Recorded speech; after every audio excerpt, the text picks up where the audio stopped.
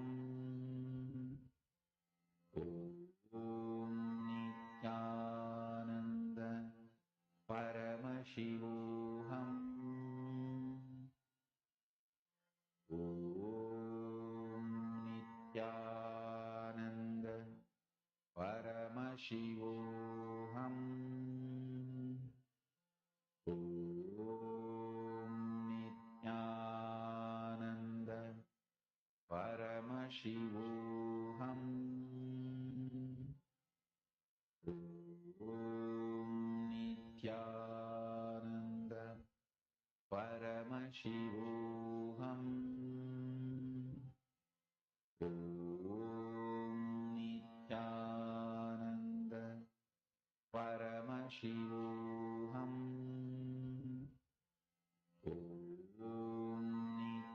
Nithyananda Paramashivoham. Om Nithyananda Paramashivoham. Om Nithyananda Paramashivoham. Om Nithyananda Paramashivoham. Om Nithyananda Paramashivoham. Om Nithyananda Paramashivoham. Om Nithyananda Paramashivoham. Om Nithyananda Paramashivoham. Om Nithyananda Paramashivoham. Om Nithyananda Paramashivoham. Om Nithyananda Paramashivoham. Om Nithyananda Paramashivoham. Om Nithyananda Paramashivoham. Om Nithyananda Nithyananda. Paramashivoham.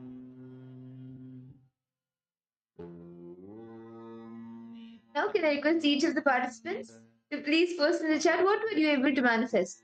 See, you can take the object that you were manifesting with, remeasure the size of it now, and you can post in the chat whatever you experienced. Ma Saroj, what did you experience? Ma, how did Swamiji manifest for you? How did you feel during the manifestation? You can put it in the chat. Ma Anandalakshmi, Ma Anandishwi, how did you manifest? Ma Teresa, you have posted a brass puja bell, making its size and increase. Wow! Ma Teresa, that's nice. That's wonderful, Ma. That's really nice. Ma, that's fine. Even if you, okay, if you're increasing, it's fine. Decreasing is also it's fine. That's wonderful, Ma. What you have done, that's very nice. Okay, how are the rest of the participants? Nithyananda Mamihri. Mamihri, how are you, Ma? Nice to see you for the program. Yes, I see so many participants logged in. Ma Fatima, Devastani, Ma Basdi, Ma Yogan Rupni, Ma Mihri, Ma Saroj, Ma Sophia, Ma Paramashivoham. We request all of the participants, please come on cameras, please. Nithyananda Mamihri. Okay. And now, see, actually, as we enter into the next session, we will be entering into the next session of the day. But as we enter in the next session, continue to manifest the power. You can keep the object in front of you, and Mom, if you haven't done it yet, you can get an object, keep it in front of you. This is actually manifesting the power of the Ashtamahashaktis. The like increasing the height, decreasing the height, increasing the weight, decreasing the weight, and many such powers. So you can get an object, keep it in front of you, measure it, take a photo, keep it, connect with Swamiji, and increase the height or decrease the height. And you can do that as we listen to Swamiji and move into the next session of the day. Okay. So I did solve participants. Suppose, okay, I have a question for all the participants who have joined us here today. Puts me in samadhi, Manifest for each and every one of you. spiritual lobby for How samadhi, you'll do? and Suprabhat, Showered wake up with song wealth. for That's the Paramashiva to Mamihiri is showered with 100 million. What for will you do? Paramashiva to manifest. See, well, we will actually be learning also With more. this one spiritual powerful cognition, chant Response. What do first? Mahavagya.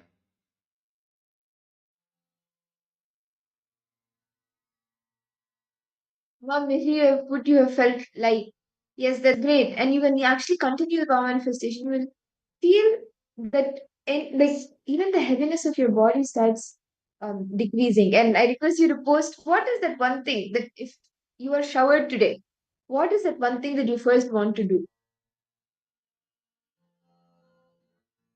Mahavagya.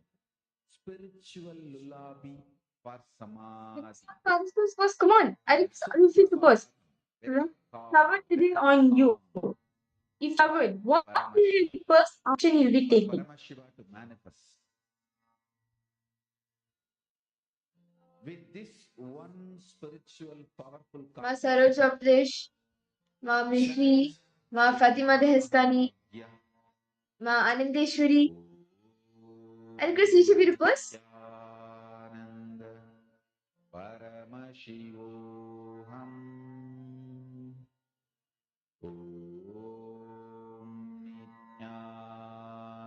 Okay. Ma Teresa, you're posting if I'm showered it well, you'll make your body lighter. Okay, that's wonderful. How about rest of the participants? I see a participant named Sanyasi. Nithyanandam to you. I request you to please put your name. This is part of the security protocol of Kailasa. So request you to please post your name. Please put your name as the please put your name in the thing, and you can also put it as a sannyas. Okay. Maniteshwari. Well, what's the first thing you'll do, ma? Okay, I manifest, I feel better today, okay? But Shravan, what's the first action you'll do? How do you feel? Will you be bubbling? Will you be jumping and oh my, it's my celebration day, gonna throw a party? Okay, shower. Decided, okay, today I'm showered with this much money, this much wealth, this much health, whatever it is, this will surely fulfill. See, actually, well, that perceive it only as money, but it is much more than just the currency, the money. It is much more than that, and we will actually be understanding that more deeper and deeper. But if you are showered, now if you are showered with currency, with money, what's the first desire that you will want to manifest? You want to just do.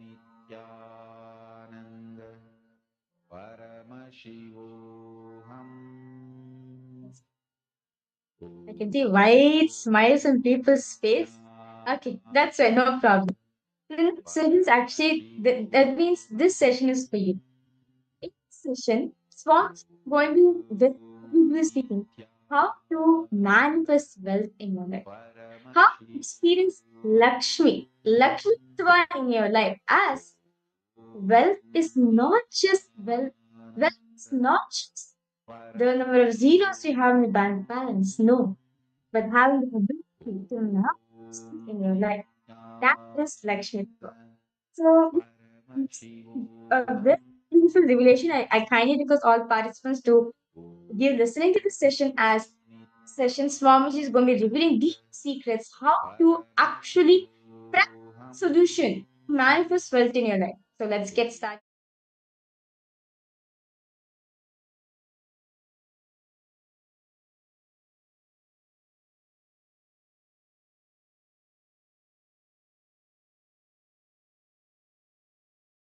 I welcome all of you with my love and respects.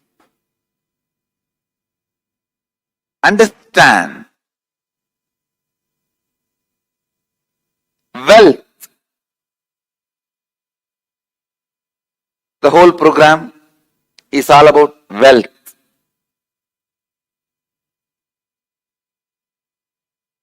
Wealth is literally expression of you. Please understand.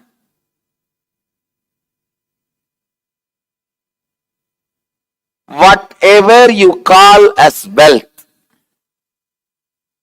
is just expression of you. It is not something separate from you, away from you.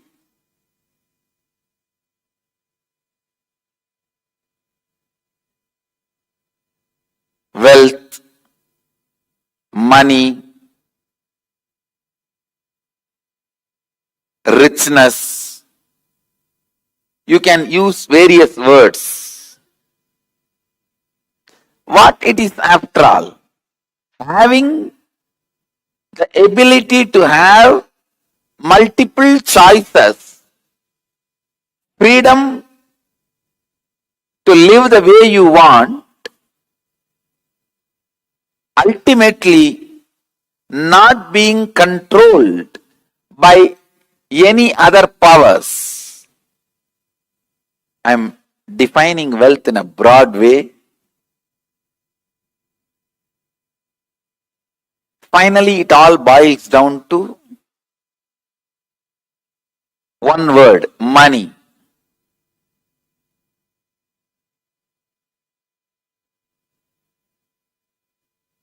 Intelligence to accumulate, intelligence to keep, intelligence to maintain, intelligence to distribute, intelligence to spend, intelligence to invest. The moment I utter the word money or wealth, there is so much of complication inside everyone. I can see very clearly the kind of a heaviness which comes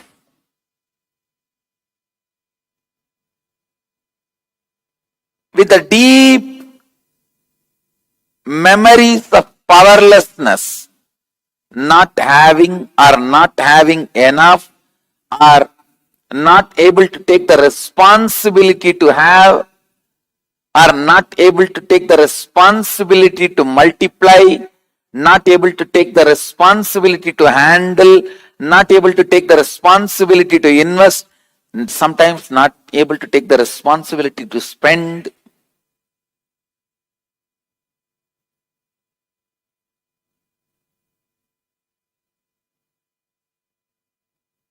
There is so much of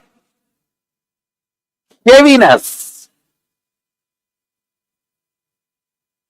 One funny thing with money, most funny, whether you have it or don't have it, it brings heaviness and powerlessness to you. People who have so much of powerlessness, you don't know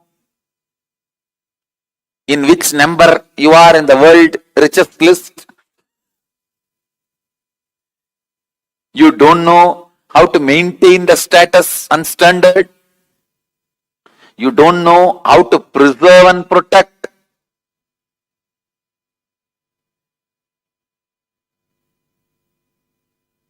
If you don't have, again, you don't know what future holds for you. Whether you have it or not, you feel so much powerlessness about it. Understand? with powerlessness, incompletions inside. Even if you have, you will not be enjoying it. You will not know how to hold it and enjoy it. If you are complete about it, if you carry a deep powerfulness inside, then you know how to accumulate, how to celebrate, how to share everything so beautifully. Wealth will always add powerfulness to you. One of the most paradoxical things we have in our life, we wake up in the morning so tired, go back to bed so fresh. We eat to have energy, but the moment you eat, you feel like sleeping.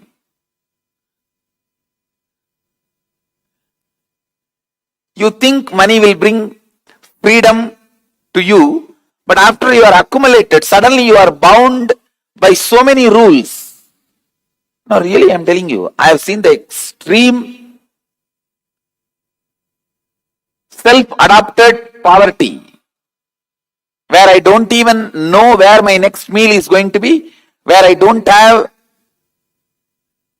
vessel to eat. I have seen that poverty, and now I am seeing this whole organization.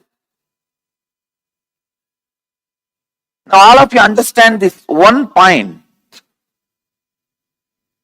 I have seen the extreme poverty and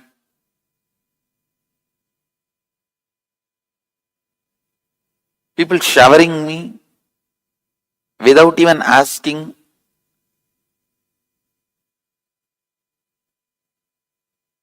And I don't even know in how many places they are showering on my murti, on my deities. I have seen both extreme.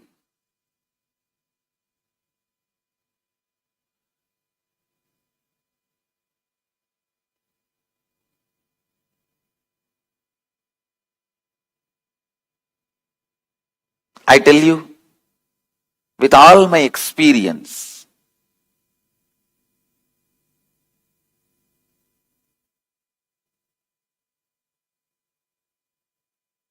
completion with wealth,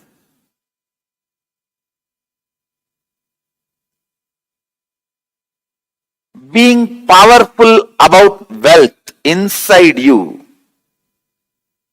suddenly changes your whole magnetic force, the whole magnetic force around you, and constantly attracts wealth. Please understand. I mean, when you bring completion and bliss inside you, your bank balance goes up. I am very clear now. Please understand. I can use the word wealth or money. You can take it as a word, both means same. Because if I philosophically expand on wealth, freedom to have choices and power to change choices and ability to manifest the life you choose. This is what I will call as wealth. It boils down finally and for all practical purposes as money. It boils down there. So understand, I am making a statement very clearly without any philosophical, theoretical, theological, no, straight. I am making a statement. When you bring completion inside about wealth and all the wealth related incompletions, let me explain the word incompletion. all the past hangover, emotion, memory, thoughts sitting in your being in the present and unable to let you live your future, suffocating you. Because of that suffocation, you are not able to live your future. That is incompletion. When you say, how will the Awakening Wealth Conscious program help me? It will align your whole thought current and consciousness towards life positive and wealth positive. Now you may be operating from the cognitions of wealth negative. They will somehow put the negativity in you. Your whole cognition will be tuned towards wealth positive, life positive. Naturally, you will manifest that in your life. Giving 1 crore does not make somebody wealthier. Somebody who feels wealthy gives 1 crore. Understand, abundance is the confidence they have on themselves and their existence to manifest as much as they want. So they go on sharing, breathing out so that they can breathe in. They know they can breathe in, that is why they breathe out.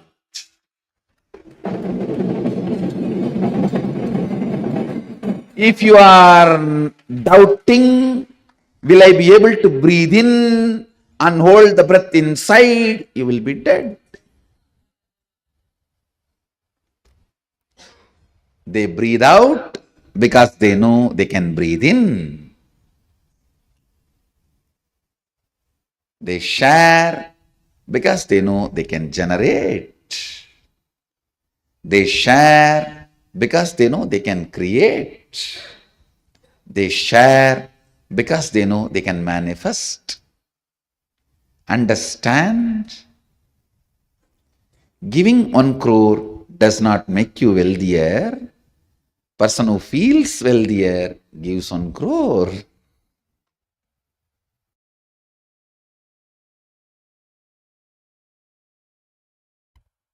Abundance should empower you with responsibility.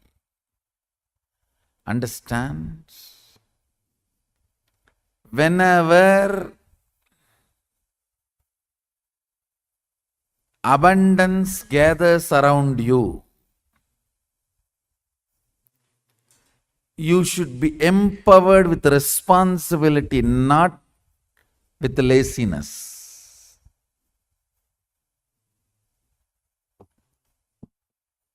The moment wealth gathers around you and you become lazy, it is a curse on you. It is not Sridevi, it is Mudevi. Understand?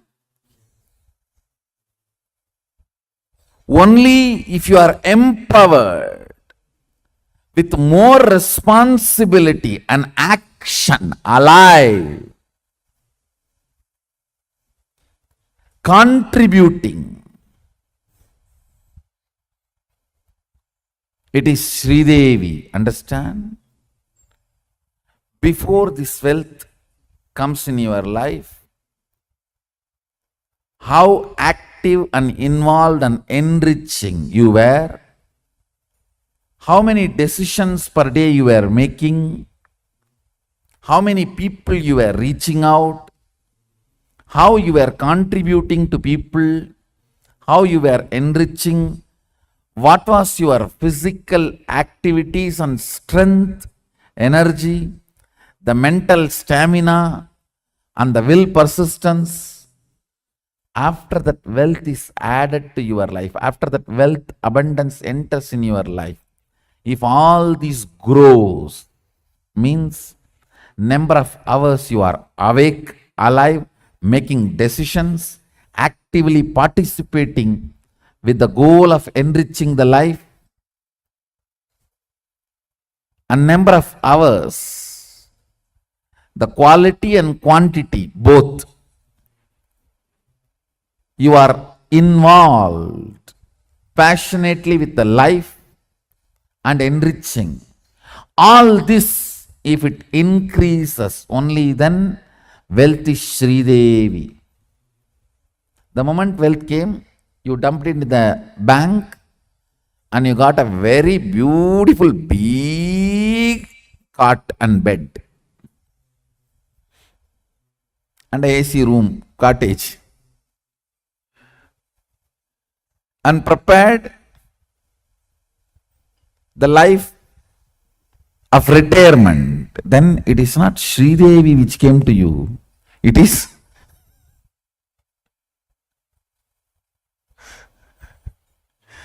even if the Sri Devi has come, you have converted it into Devi.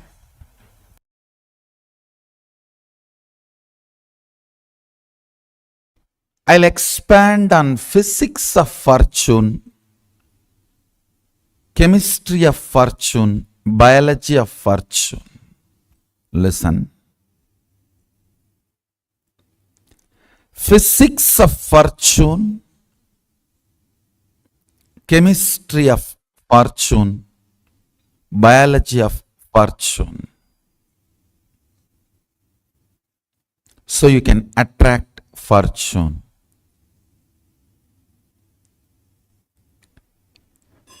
First thing, do not ever equate currency to your fortune. We should be very clear. Currency is not equivalent to your fortune. Understand fortune in real sense. Then you can really see where you are and you can really understand where you want to be. Please understand. Understand? If you individually feel possessive about a land, it looks like something is not right. Anything which suffocates you and makes others feel suffocated by you is not the flow of life. It is not natural flow of life. It is not yama. It is not dharma. When an individual feels, I think it's not what I am doing, this possessiveness is not right. If he tries to evolve, he would have had a conscious breakthrough. But this idea of inheriting,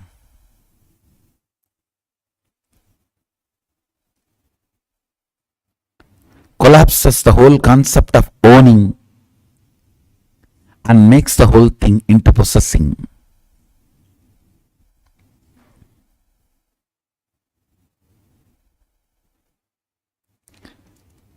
First thing,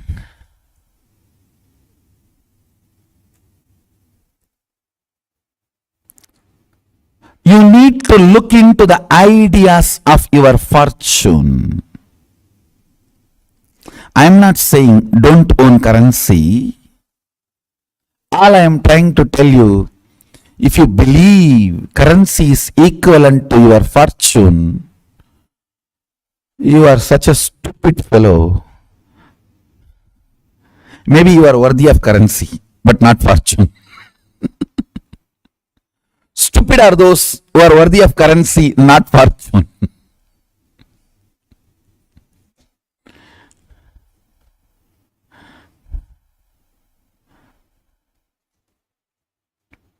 Na karmana, not by your actions, na prajaya, not by your inheritors, dhanena, not by which can be passed on to others, the possession. It's only by tyaga. Means, listen, here I wanted to tell you the meaning of the word tyaga.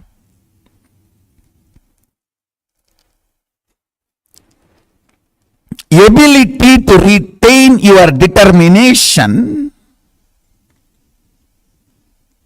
in spite of all the complexities and complications a collective mind tries to put you to bind yourself and break you down is tyaga.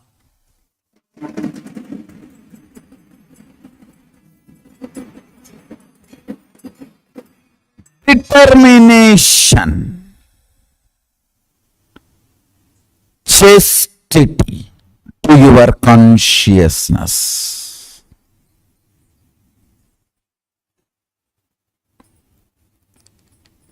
What you feel as you in your source should go on be expanding. Determination to be chaste towards your consciousness.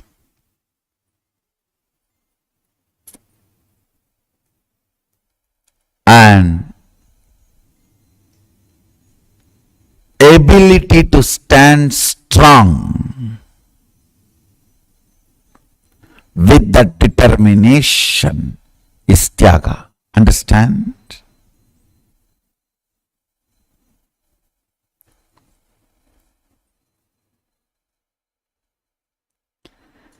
The physics of fortune is tyaga. I tell you. The depth you are able to exhale, you will infuse more life into you.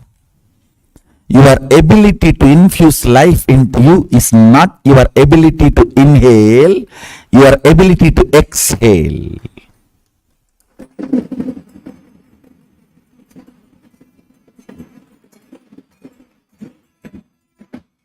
So when you are normal, healthy, the practice you need to do is more and more ability to exhale.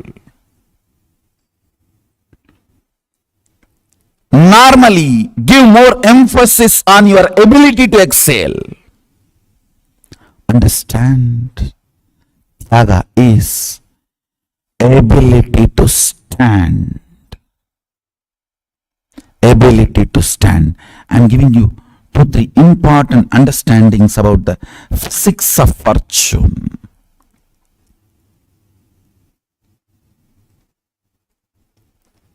Understand this, you will really attract fortune.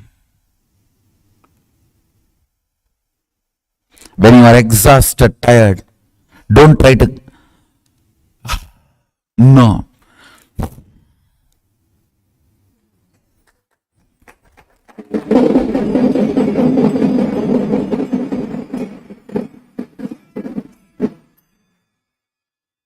Listen, I'm telling you,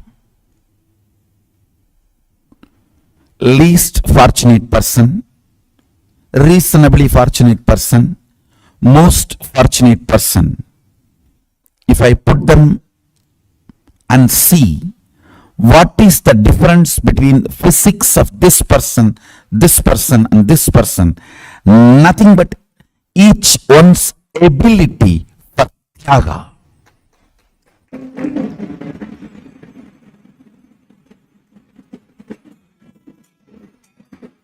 If you learn tyaga for every janma, you will carry fortune. I guarantee you.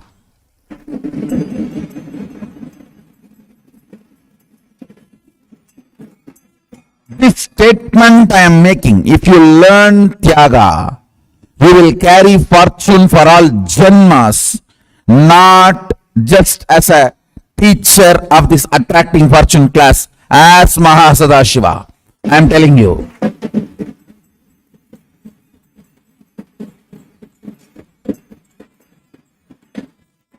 It's a reality of the cosmos I am revealing to you. Learn the ability of tyaga. I'll repeat the definition of Tyaga, determination.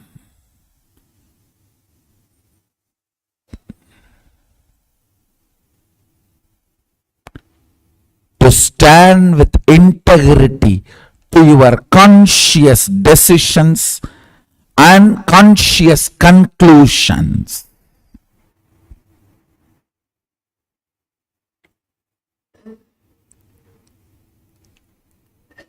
Even amidst all the complexities and complications, the society's collective unconscious ideas throw on you, that determination is Tyaga. Listen carefully.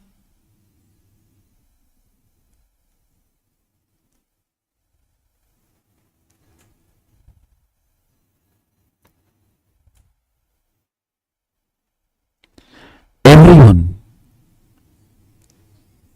who lives around you throws their unconscious influence on you. If you don't throw your conscious determination on them, they will be throwing their unconscious determination. So naturally, when you stand with that determination to be integrated to your conscious conclusions and your conscious decisions, instead of the Maya matrix of the so-called society, they will threaten to take away many things from you. Stand with Tyaga. I tell you, you will be fortunate.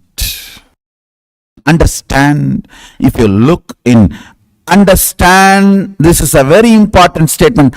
All your hopes and failures and success about your fortune, wealth is silly conversation with you. You are repeating the same stupid, illogical, anxiety attack ideas every day.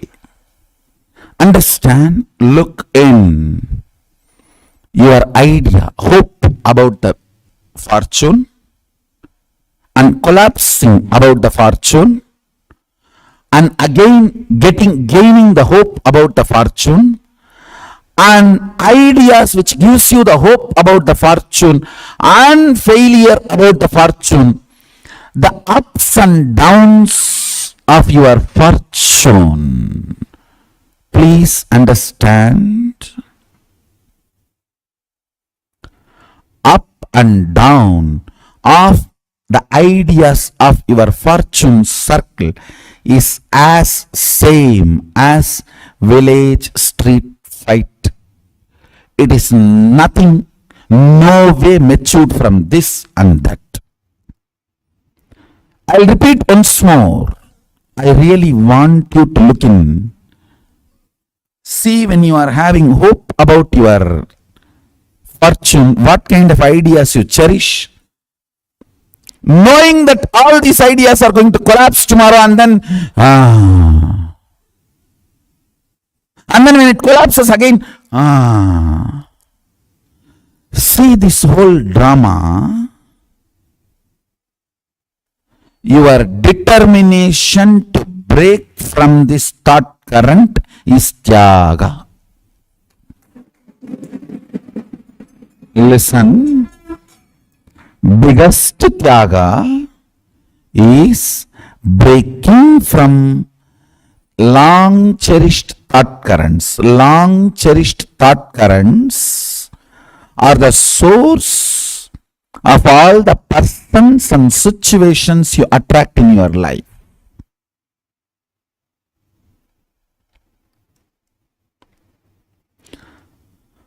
The problem is, you always try to cut the thorns of a bush, but you never wanted to touch the root, because you almost feel like you're missing the roots if they are not there. Roots are nurtured by you, but only the thorns you don't want. Root of the thorns, you say, no, no, no, no, that is me, me, me.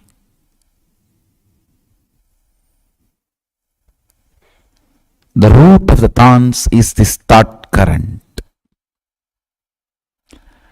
Dropping this thought current is what I call Tyaga, and that is the physics of fortune. I'll repeat once more. The physics of fortune is renouncing ideas of having wealth, not having wealth, acquiring wealth, not acquiring wealth, rich or poor. Understand? A man who builds a mental setup of owning makes himself such a beautiful being. See, if you start possessing the land and keeping it as a farmhouse, not allowing anyone, you will do the same thing with you, with your being.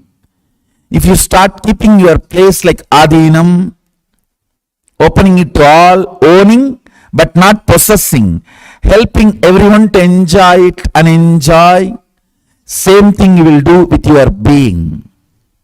Understand, just this one thing you decide. I will own me. I will only facilitate owning my body and mind to enrich as many people's life as possible. I will own me but not possess me. Is Tyaga.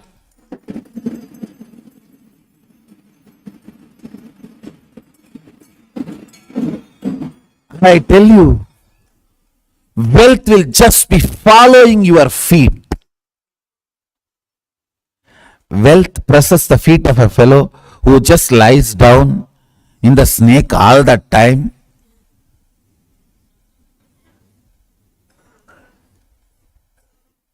Because he is established in the principle of owning, not possessing.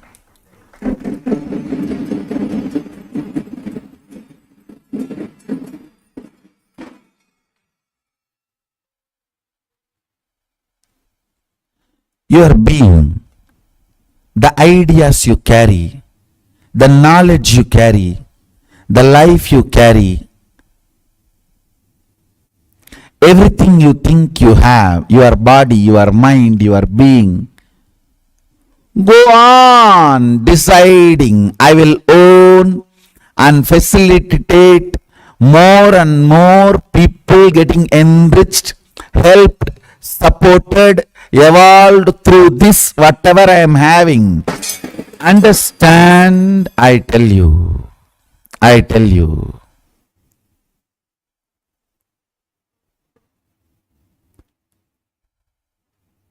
If you worked out of possessiveness, even if you created great things, Kalabasana will destroy it just like that.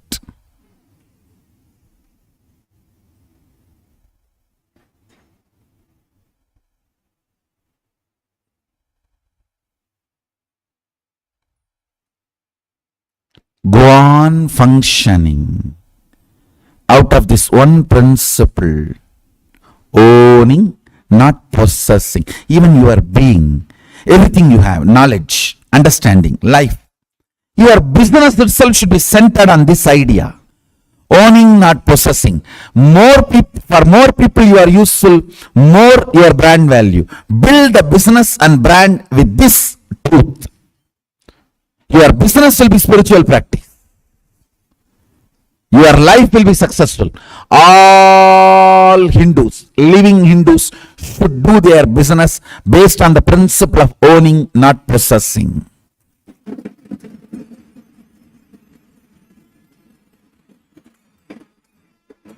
And I tell you, man who understands this one concept, owning, not possessing, lives forever happily. Long life, because possessing releases intense adrenaline, Owning makes intense dopamine release. It is simple chemistry. Owning and sharing, intense dopamine release. Possessing and insecurity, intense adrenaline release.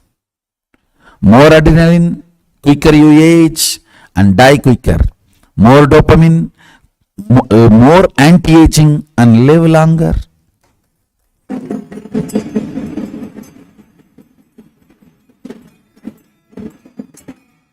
That is what Ishavasya Upanishad says. Tena tyaktena bunjita makrida kasya svidhanam. By owning and not possessing, let you all live for hundreds of years.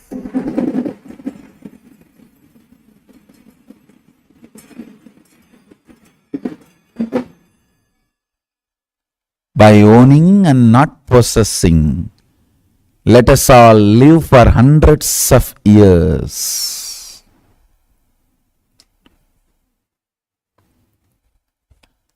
Physics of fortune is tyaga, owning, not possessing. The knowledge you have, own only to facilitate for more and more people. Chemistry of fortune. What kind of a chemistry you need to be in to attract fortune?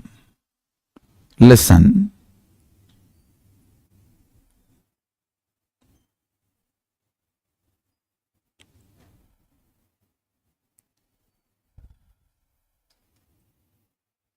It's very subtle but very important principle.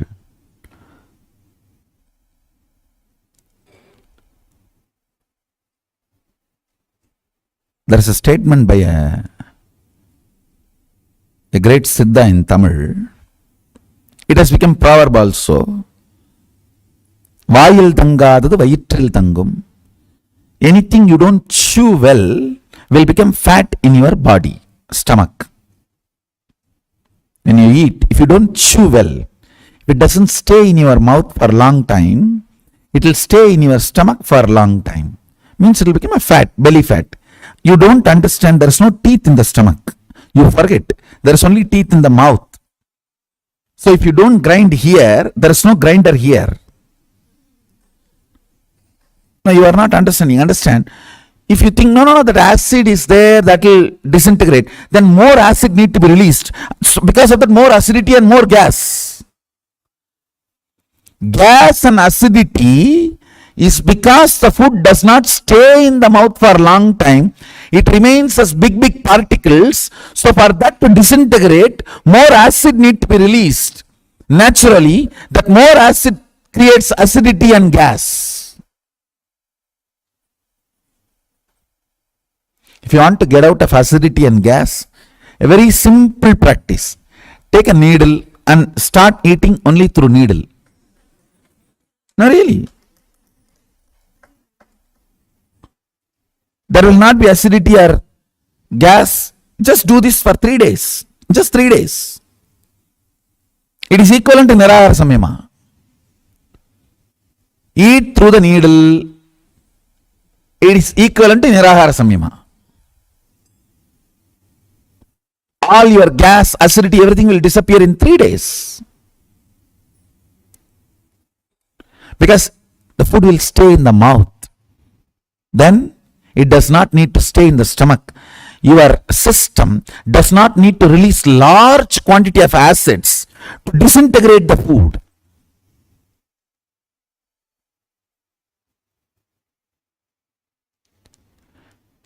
Listen, why I am giving this proverb now. If you sit intensely imbibing this subtle truth I am going to reveal, you don't need to waste your time sitting and earning wealth. Listen.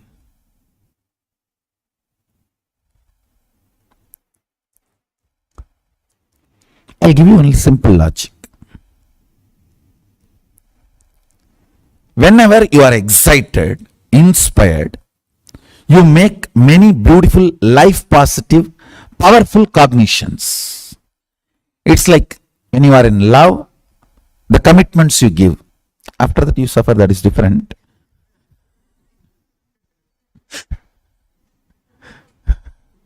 Now there is a proverb also: when you are happy, don't commit with others; when you are sad, don't break with others.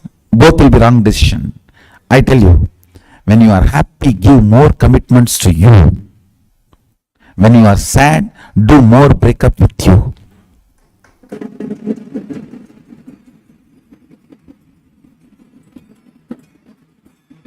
When you are happy, don't give commitment to others. That's true. But give more commitments to you. When you are sad, don't break with others, but break with you.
Puravaasi Guru Nithyananda, Guru Nithyananda, Guru Nithyananda, Puravaasi Guru Nithyananda.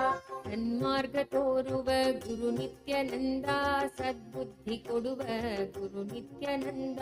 ಸನ್ಮಾರ್ಗ ತೋರುವ ಗುರು ನಿತ್ಯಾನಂದ, ಸದ್ಬುದ್ಧಿ ಕೊಡುವ ಗುರು ನಿತ್ಯಾನಂದ.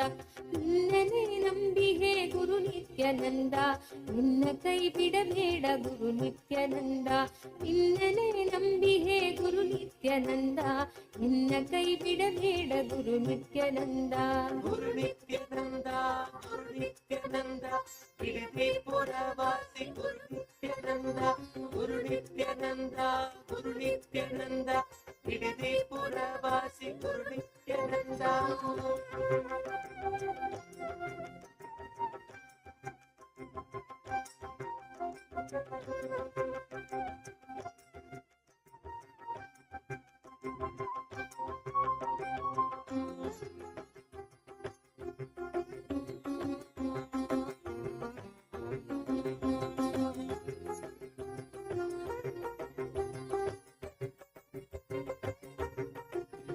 ಆತ್ಮಭಕ್ತಿ ನೀಡೆನಗೆ ಗುರು ನಿತ್ಯಾನಂದ, ಧ್ಯಾನ ದೀಕ್ಷೆಯ ನೀಡು ಗುರು ನಿತ್ಯಾನಂದ. ಆತ್ಮಭಕ್ತಿ ನೀಡೆನಗೆ ಗುರು ನಿತ್ಯಾನಂದ, ಧ್ಯಾನ ದೀಕ್ಷೆಯ ನೀಡು ಗುರು ನಿತ್ಯಾನಂದ. ಭಕ್ತರನ್ನು ಪಾಲಿಪ ಗುರು ನಿತ್ಯಾನಂದ, ಭವ ಭಯ ನಾಶಕ ಗುರು ನಿತ್ಯಾನಂದ. ಭಕ್ತರನ್ನು ಪಾಲಿಪ ಗುರು ನಿತ್ಯಾನಂದ, ಭವ ಭಯ ನಾಶಕ ಗುರು Nithyananda. Guru Nithyananda, Guru Nithyananda, Puravaasi Guru Nithyananda, Guru Nithyananda, Guru Nithyananda, Puravaasi Guru Nithyananda. Anandeshwara ನೀನೆ ಗುರು ನಿತ್ಯಾನಂದ, ಆನಂದೇಶ್ವರ ನೀನೆ ಗುರು ನಿತ್ಯಾನಂದ. ಆನಂದೇಶ್ವರ ನೀನೆ ಗುರು ನಿತ್ಯಾನಂದ, ಆನಂದೇಶ್ವರ ನೀನೆ ಗುರು ನಿತ್ಯಾನಂದ. ದಕ್ಷಿಣಾಮೂರ್ತಿ ನೀನೆ ಗುರು ನಿತ್ಯಾನಂದ, ಧನ್ವಂತ್ರಿ ನೀನೆ ಗುರು ನಿತ್ಯಾನಂದ. ದಕ್ಷಿಣಾಮೂರ್ತಿ ನೀನೆ ಗುರು ನಿತ್ಯಾನಂದ, ಧನ್ವಂತ್ರಿ ನೀನೆ ಗುರು ನಿತ್ಯಾನಂದ. ಧನ್ವಂತ್ರಿ ನೀನೆ ಗುರು Nithyananda. Guru Nithyananda, Guru Nithyananda, Puravaasi Guru Nithyananda, Guru Nithyananda, Guru Nithyananda, Puravaasi Guru Nithyananda.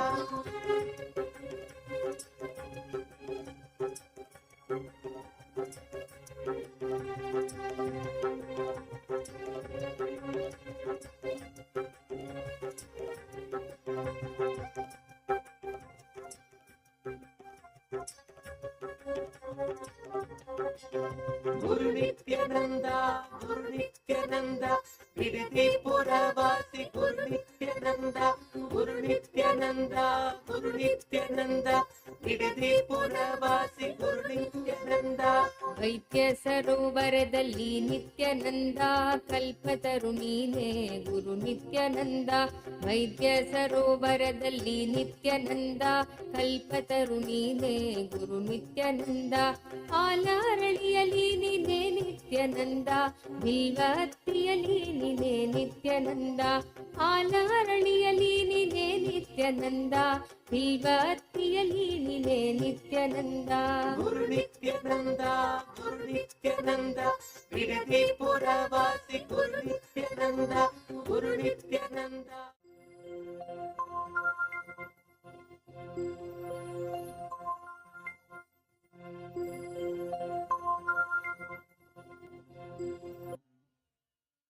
Yes.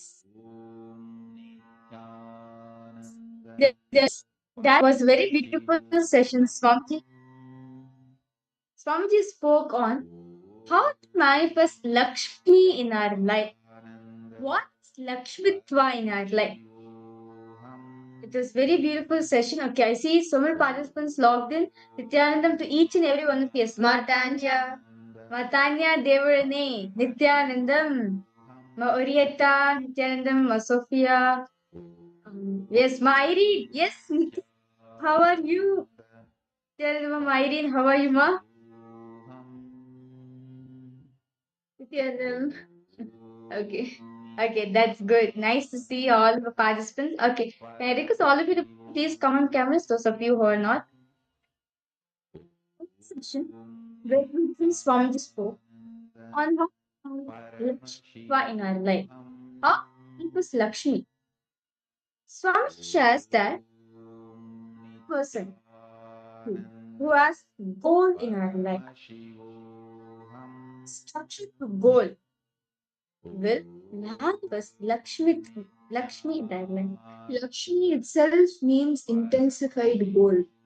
Lakshya in Sanskrit actually is goal. An intensified goal is Lakshmi.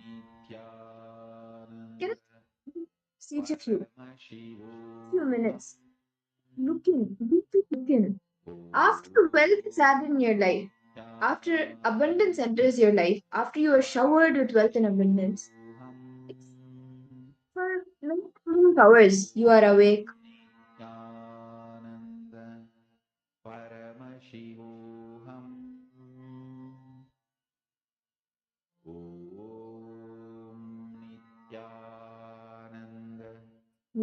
What you are doing, understand?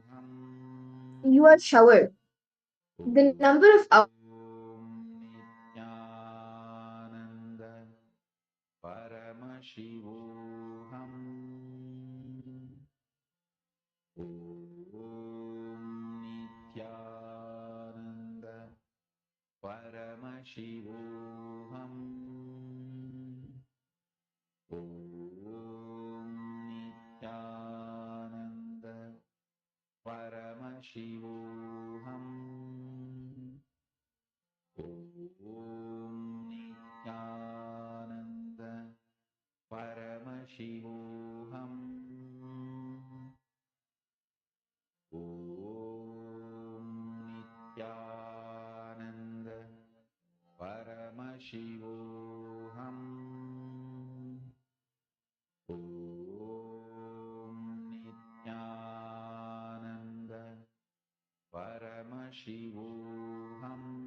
Yes, it can go on. Sorry for the technical glitch. Okay. See, talking about abundance, right? So, defines what's abundance. Crossing. Crossing society conditioning on you. Enjoying. Set the Shiva in you. Abundance. With myself.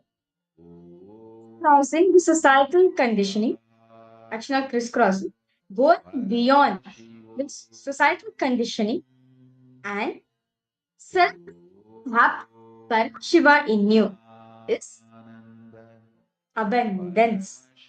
See, my Swamiji says, see, once when added into our life, when added to our life, once this abundance is in your life,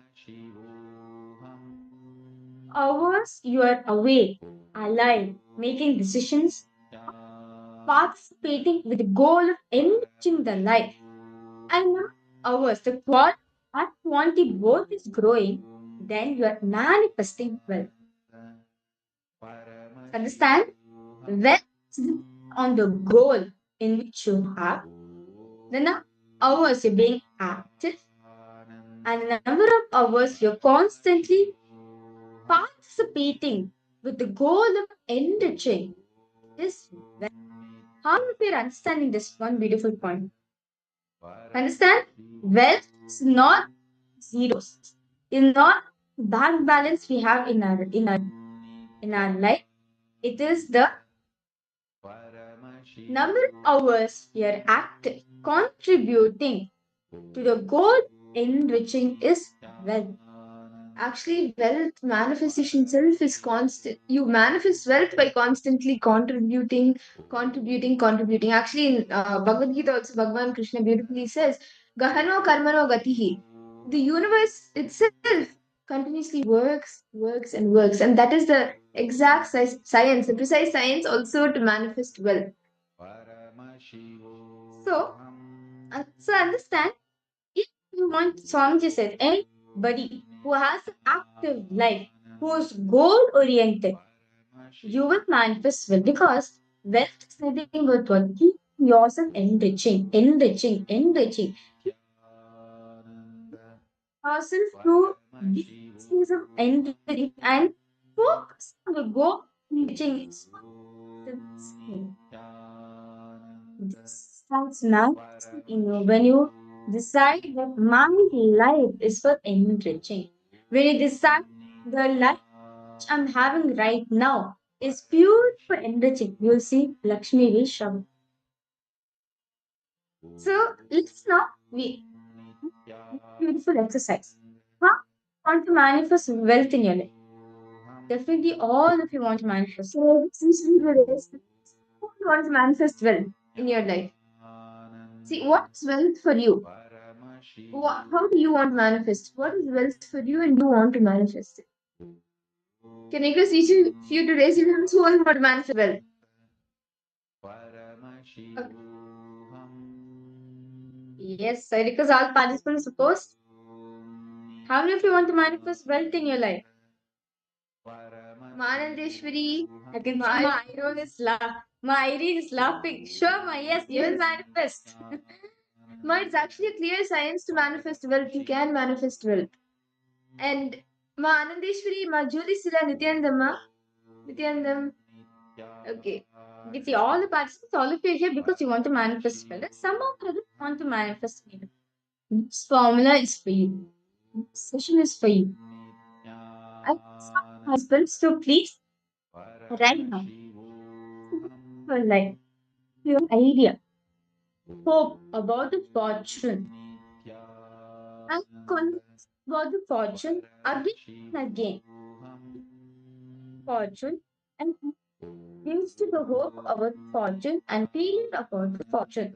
There is all participants now to two columns or ideas where you have the hope that you will manifest wealth, and all ideas where you feel pain about the wealth. These two deeply as possible.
Yes, I hope each of you have been able to complete this step.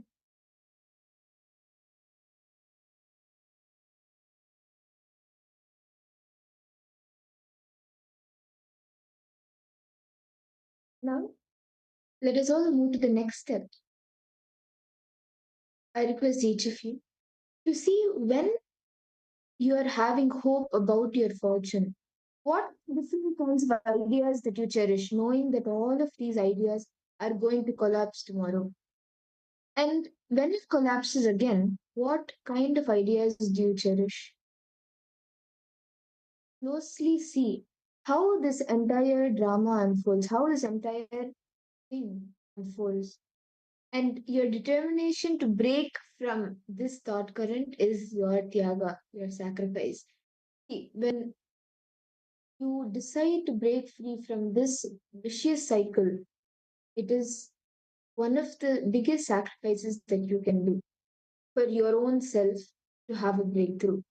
So please take a few minutes now and write down the different types of ideas that you cherish when you know that these ideas are going to collapse tomorrow. All the ideas that you hold on to regarding your fortune, knowing that they are going to collapse tomorrow, either when your maturity grows or when the situations of your life change, knowing that they are going to not remain tomorrow, what are the ideas that you cherish? And when something collapses, what are the kinds of ideas you cherish? Can I request each of you to take a few minutes to write these two steps?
Yeah. Each of you have been able to complete this step, and you have been able to write down all the hopes about your fortune, like what are the ideas that you cherish about these, knowing that it will collapse tomorrow, and also the ideas you carry after it collapses. That is now, go to the next step. I request each of you to continue writing.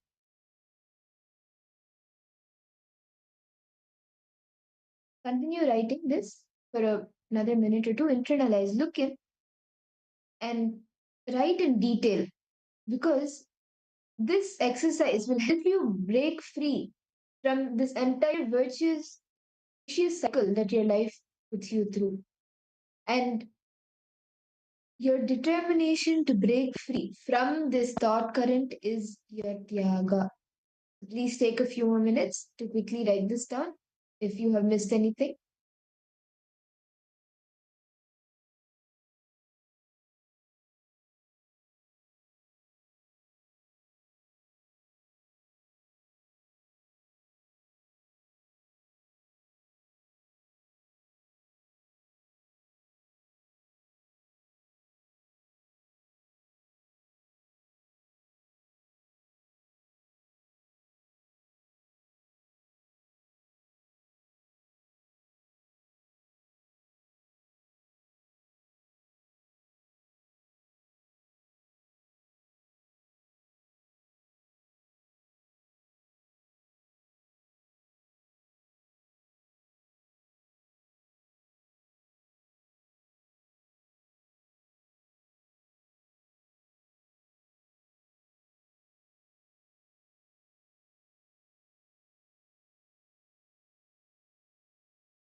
Nithyanandam, to all the participants.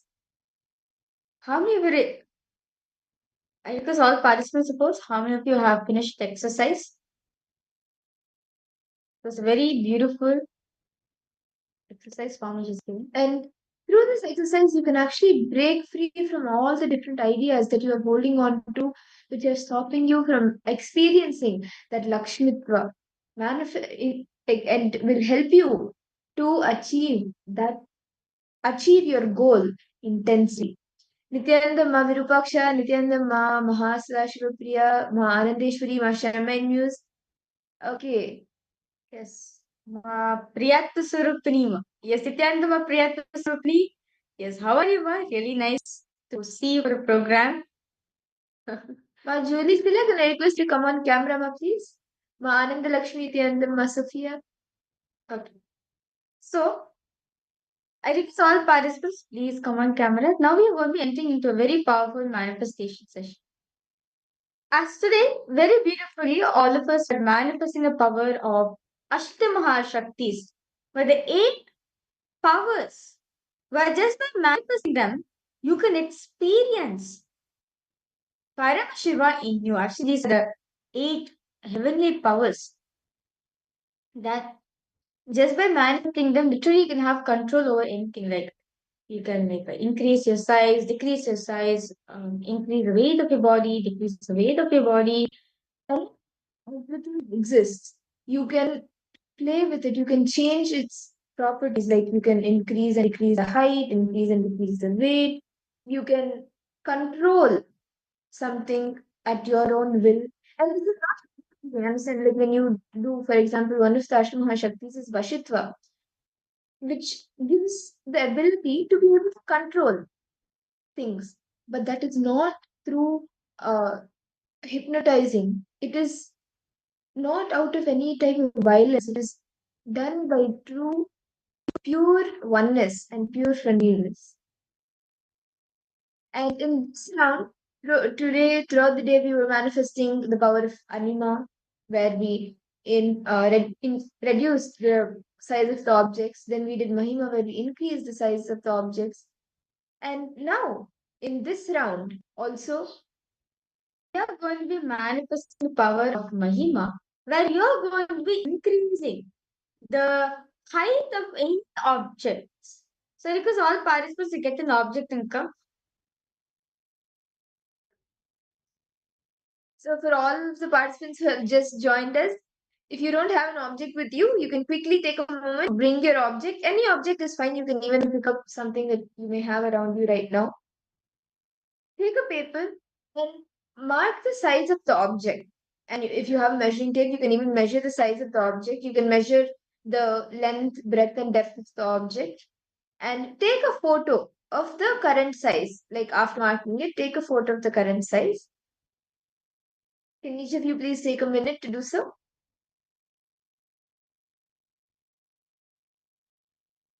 Ma Virupaksha, as you're translating, do the power manifestation also.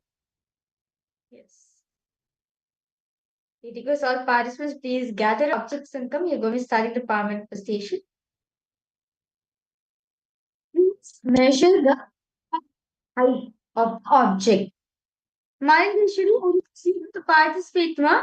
You'll see you have a breakthrough in your life. Do you have an object with you, ma? Can I request each of you to post what object you are going to be manifesting with? Ma Orietta, Ma Saroj, Ma Mahasala Shivapriya, Ma Anandeshwari, Ma Virupaksha. Can I request each of you to post what object you are going to be using for the manifestation? Ma Julie Sila?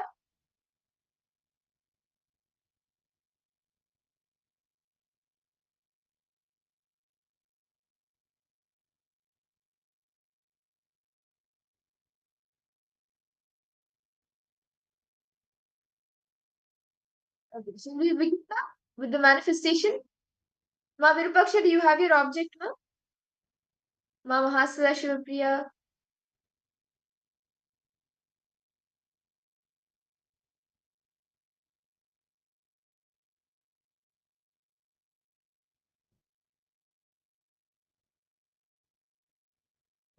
Yeah, I measure of the object.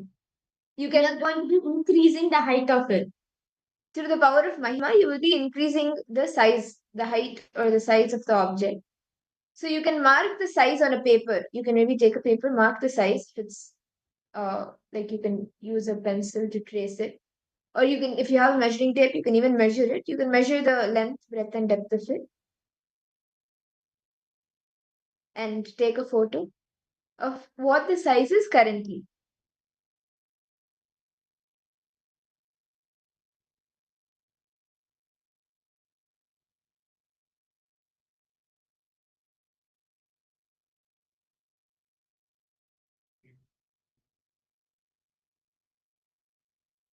Yes, you can do it with your dice. You can do it with your dice, ma.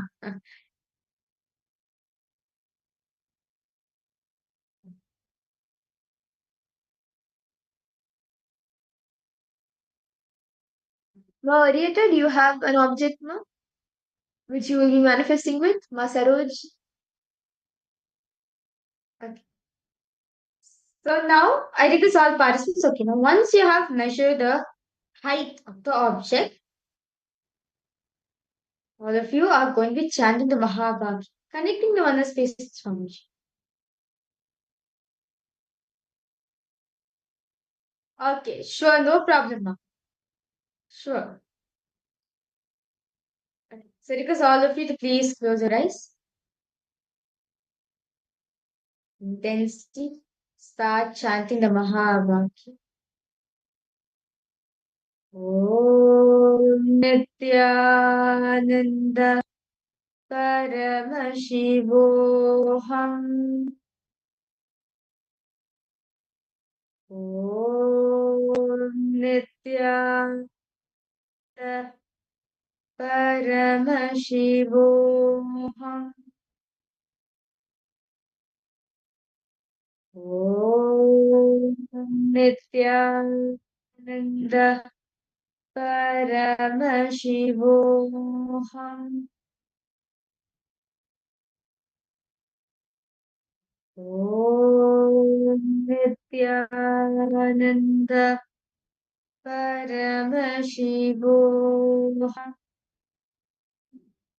Continue to chant the Mahavakya. Intensely connect to Swamiji. Yes, Ma Virupaksha, that's you can mark it on a paper, that's a great thing. Intensely chant the Mahavakya. Connect to Swamiji. He's available for all of us right now. Om Nithyananda Paramashivoham. Om Nithyananda Paramashivoham.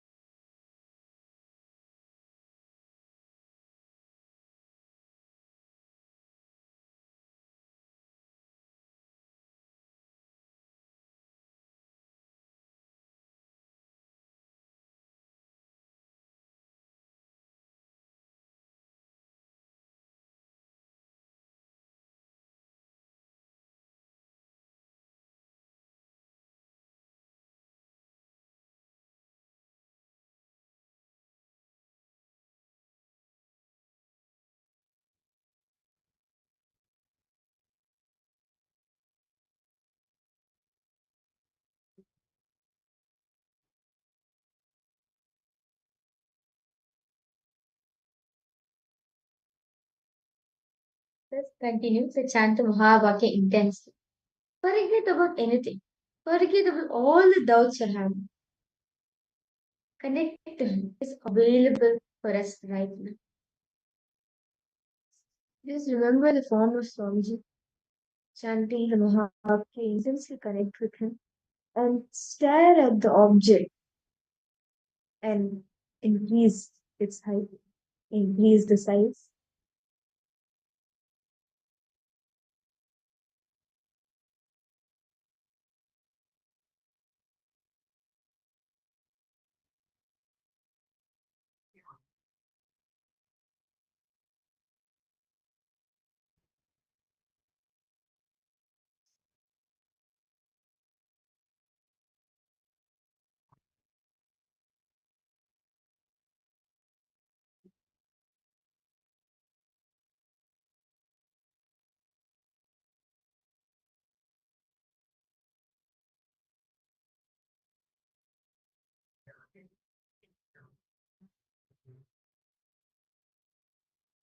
Just connect the Swamiji. Chant the Mahabharata.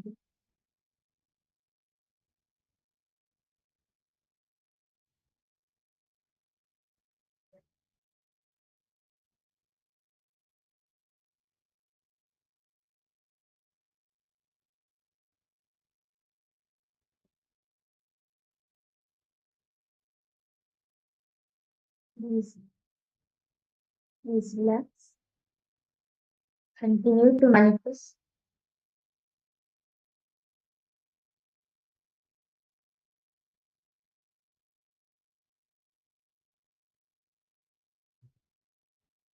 Chant the Mahabharata intensely.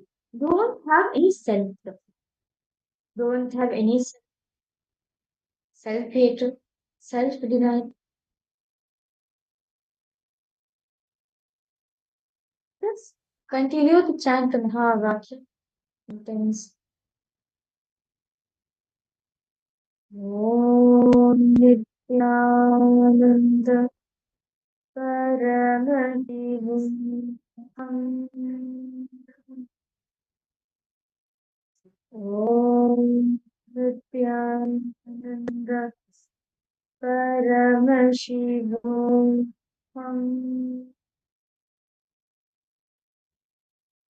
Om Nithyananda Paramashivoham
Continue to remember Swamiji's form.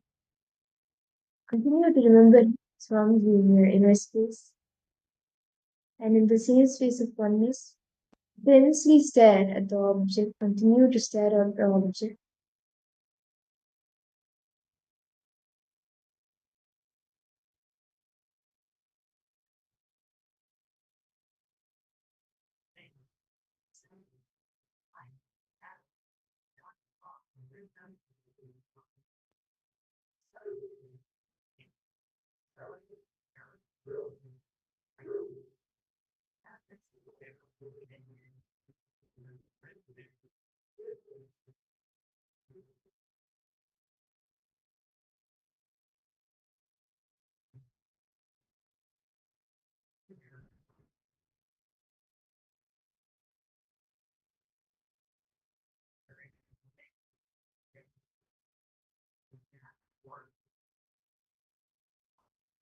Please relax.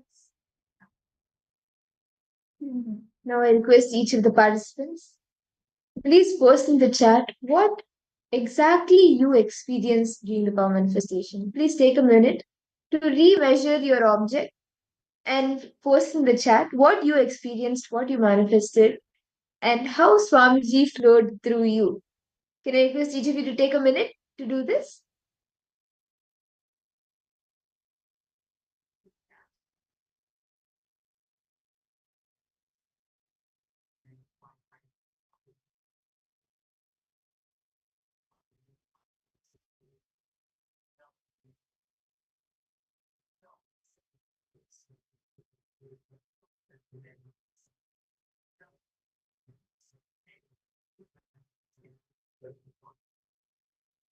See, whatever you experienced, experienced, post that in the chat. And we will now be entering into the next session of the day where we will be learning. Okay, Mayurupaksha Kosa yet to manifest. Ma, that's fine, no problem. Ma. Continue to manifest, it will happen. See, do not consider yet to manifest. It is manifested already. Swamiji has manifested. It's just a yet to see.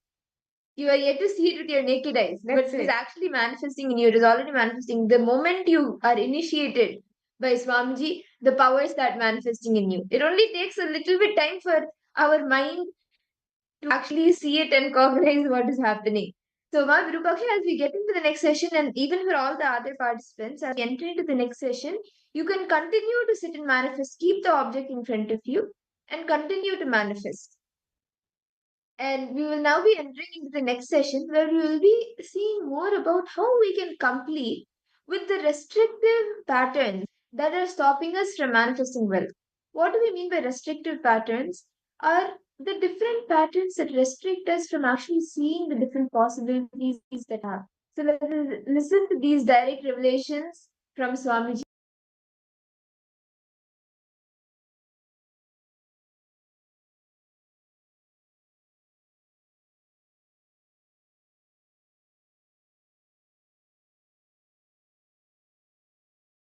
Anyhow,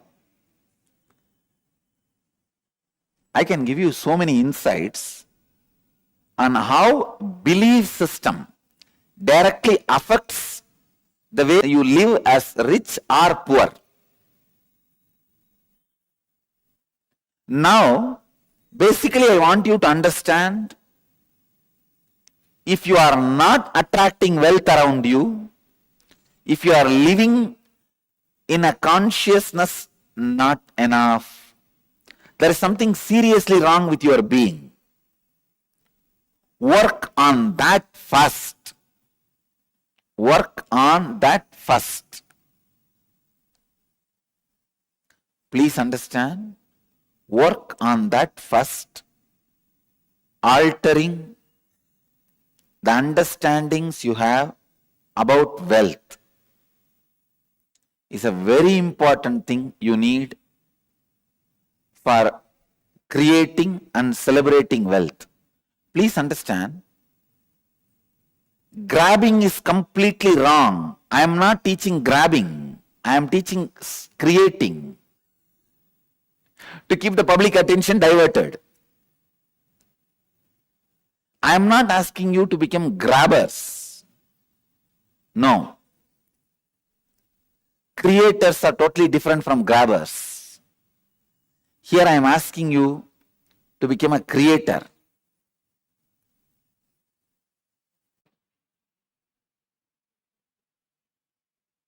Many of your desires, your movements, your actions, you complicate. Because you have a prejudice, it cannot be solved. All of you understand? How you relate with yourself.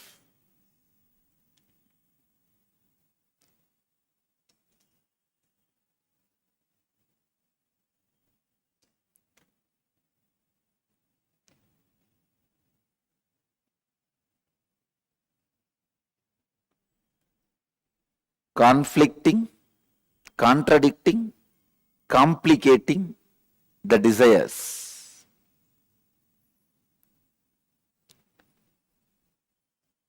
I also wanted you to understand how you relate with yourself. In two ways you relate with yourself. First, the lower identity or the lower ideas you carry about you, or the higher identity, higher ideas you carry about you. If I have to give an example, very small things sometimes you feel, no, I cannot walk 3 floors and go to my office. So I don't want that job. Sometimes very small things, you complicate it so much and you really believe it is a big problem. I am giving you one example. But look inside. You will see hundreds of examples where such a small thing, because of the lower ideas you carry about you, and same way sometimes you carry very high ideas about you, and very difficult things, very difficult for others, you finish it so easily because the ideas you carry about you. Now first I want you to work. I'll give you a small exercise to work on the ideas you carry about you. You felt very low and unhappy. Describe the incident and write down the experience you had about yourself. Contemplate and write down the lowest ideas you carry about you. I am not capable, I am not good enough, I am a failure, whatever you are carrying. Second, recollect the first incident in your life when you had the first idea about money. What were your first thoughts and engrams about money? Third, scan your whole life and identify if you had incidents in your life where you are left incomplete in aspect of money. Means feeling unfulfilled because of money. Write down the wounds that got created in you and in your relationships because of money. Answer these three questions. I'll make you understand conflicting, contradicting, complicating desires, and how the higher identity, lower identity you carry. It is almost like a bypass surgery. Please, I'll give you the example. When I say write down any wounds that got created in you in your relationship because of money, somebody asked you money, you did not give and the relationship is broken. Or you gave money to somebody and they did not return it, the relationship is broken. Or you asked money, they did not give and the relationship is broken. Mention all those, record all that. Then I'll give you the deeper insights. I request all of you to come to the space of listening, because the program is experiential. It is experiential, not just intellectual. I'm not going to give you some words. I'm going to transmit the experience. First, few basic truths of life. Please understand,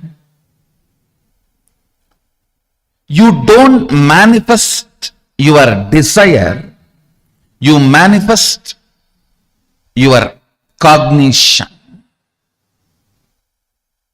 You don't manifest in your life your desires, you only manifest in your life what you believe, what you cognize, what you perceive as reality. Most of us say, oh, I really desire wealth, I desire happy life, I desire health. Then why are you not manifesting it? The science of manifestation, very important sacred secret you need to know is, you do not manifest what you desire, but you manifest what you believe, what you cognize, what you perceive as reality. The gap between your beliefs and your desires. Listen carefully. I'll give you an example. Many of us say, I really desire wealth. But deep down you believe wealthy people are arrogant people, bad people. They do a lot of wrong things. If you believe wealthy people are arrogant, bad, wrong, they do many wrong things, they exploit others. If you have that belief, how are you going to manifest wealth in your life? understand wealthy people are not bad. Those people who are bad, even if they don't have wealth, they will be bad with some other reason. They will be egoistic with some other reason. They will be exploiting with some other reason. I have seen people exploit their poverty. I have seen here in the ashram many times. The way they demand, if you don't attend to their demands even 1 inch, oh, because we are poor people, you don't attend to us? I have never seen a rich person demanding. I have seen billionaires coming here. I have never seen them demanding, because by the time you make billions, you are beaten by society so much, you are polished thoroughly. You know how to deal every situation. But I have always seen to be egoistic, to be exploiting, to be demanding. It is not necessary you have to be wealthy, but you always have an idea. Wealthy people are egoistic, bad, demanding, exploiting, doing wrong things to others. Listen carefully. How many of you really believe wealthy people become egoistic, exploiting, demanding, and doing bad to others? Raise your hand.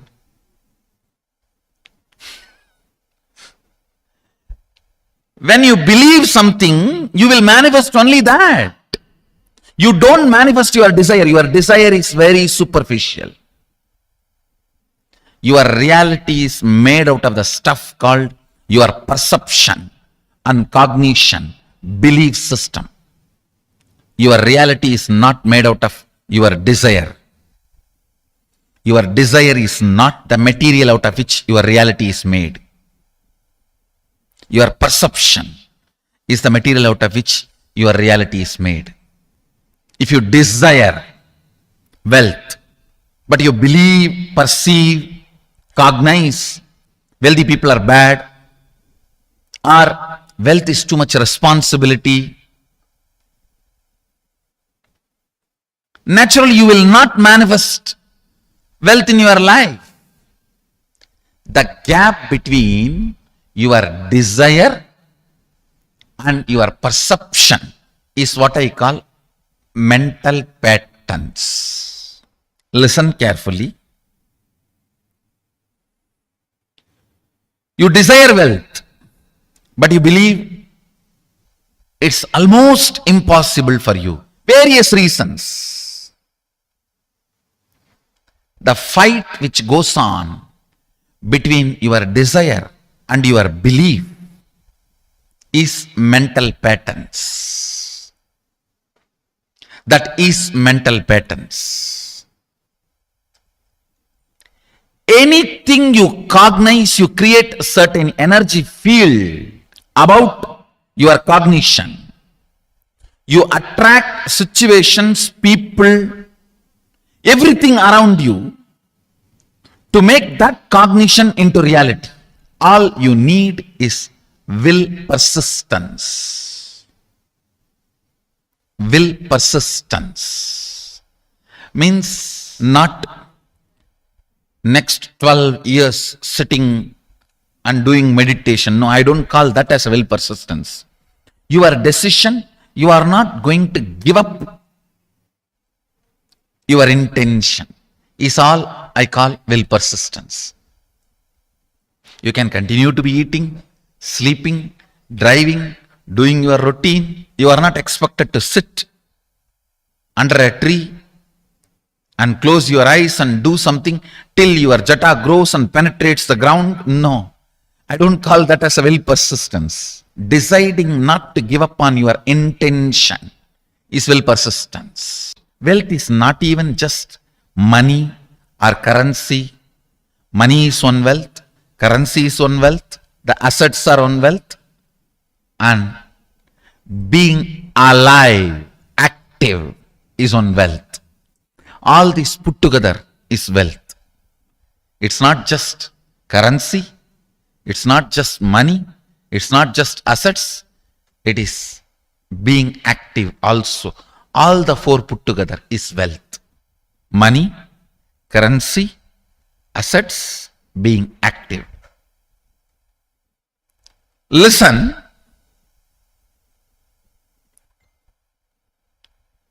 Wealth is neither bad nor good. It's an utility. It's an utility. That's all. If you want to have, manifest in your life. If you don't want to have, leave it. It is that simple. That is where the problem starts now. No. It's not that simple. I am trying to manifest for last 25 years. You are trying to, but you are not manifesting. Please understand. You may be having desire, but you don't have belief. That's a difference. Desire is different. Belief is different. Desire is different. Belief is different. You may be desiring to have wealth. You may not be believing it as your possibility. You may not be perceiving it as your possibility. You may not be cognizing it as your possibility. Understand? The first and foremost important step we need to do to create an energy field of attracting wealth. As I mentioned, there are tons of researches proving in the modern day, anything you cognize, you become energy field for it.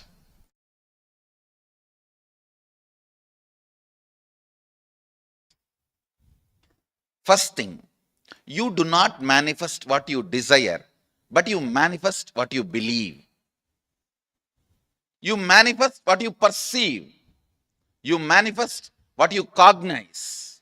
If you cognize struggle as you, if you believe you as a struggle, you will manifest only that. If you believe, if you cognize, if you perceive you as the ups and downs, you will manifest only that in your life. So the first basic truth. So if you perceive yourself as a struggle, you will manifest only that. And you desire health, wealth, joy, completion, enlightenment, stress-free, beautiful, blissful, content life. But you perceive you are not qualified for that, or that is not going to happen for you. You are not capable of taking responsibility for that. Unfortunately, you manifest what you perceive, not what you desire. Unfortunately, you manifest what you believe, not what you desire. Now, this gap, struggle, is what I call incompletions, mental patterns. When the completion starts happening, your perception, your beliefs become your desires. Your desire and your beliefs becoming one is what I call completion. Then simply you start manifesting. What do you want to manifest? If you carry the idea, oh, if I become wealthy, I may become arrogant. I have seen many wealthy people becoming arrogant, abusive. If you carry that idea, you will never allow the wealth to become part of you. Go deeper into your cognition, biomemory, where the cognitions are stored, biomemory. And remove the cognitions you have against abundance, boredom. If you complete that, you can manifest multiple powers which will just attract. Please understand, you carry certain magnetic power, magnetic energy field in your biomemory, which is responsible for attracting the type of people, situations around you in your life. Sometimes people come and tell me, I all the time attract the people who abuse me, Swamiji. Means you are enjoying it. You are very happy about the victim feeling. You think that is the best safe identity with which you can survive. No. You are not Sati, you are Parvati. Understand? Ultimately, your bioenergy, Kundalini, should be awakened by a proper method, and with that awakened Kundalini, clean up your biomemory and muscle memory, the patterns, thought currents, mental patterns, internal thought currents you carry related to your actions are stored in your muscle memory. Please listen carefully. For example,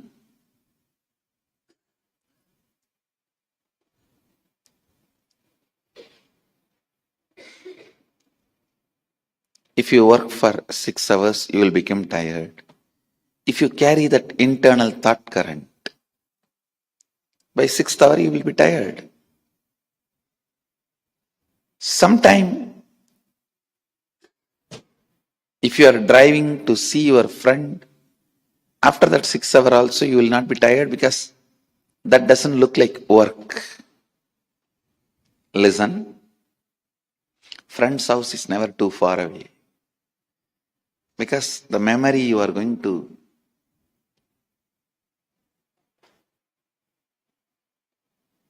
memory of what you are going to enjoy, experience, that keeps you up, alive and active.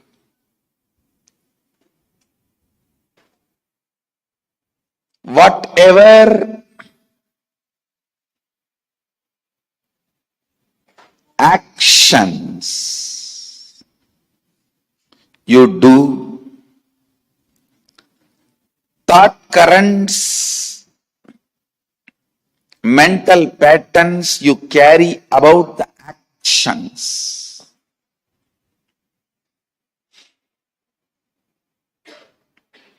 get stored in your muscle memory.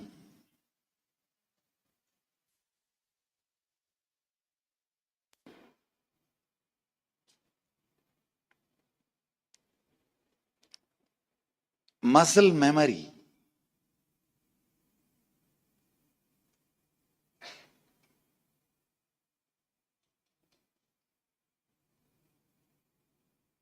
This is the first word you need to understand. All your thought currents, mental patterns you carry about your actions get stored in your muscle memory. All the thought currents, mental patterns you carry about your own self, I call that as cognition. That stays in your biomemory. Listen. Your idea about wealth. If you think, oh, making money is very difficult, protecting is very difficult, money means horrible. If you carry these ideas, cognitions, stay in your biomemory. Listen.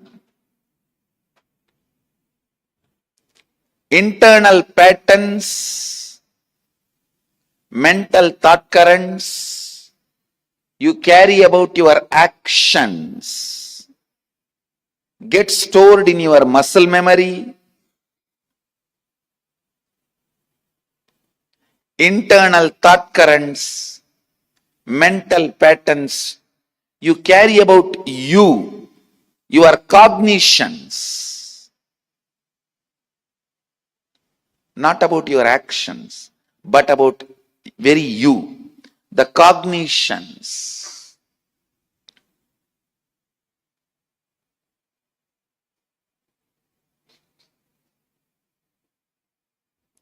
Those very cognitions are recorded in your biomemory. For example, if you carry the cognition, rich people are always rude, violent. That very cognition is enough. It will never make you rich. It will never allow you to become rich because you feel, if I become rich, I may become like rowdy. I may become arrogant. Understand? The cognition you carry is very important, whether for money or for wealth or for abundance.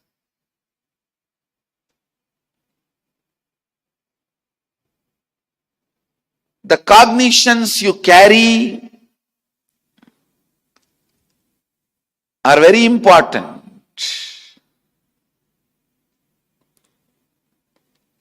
If you are attracting poverty, if you have attracted ill health, if you have attracted incompletions in your life, be very clear. You have attracted it. Means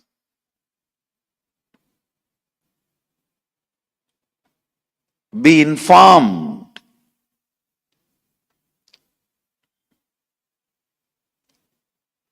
Either in your muscle memory or in your biomemory, you carry mental pattern or internal thought current which cherishes, enjoys poverty, ill health, incompletions for various reasons.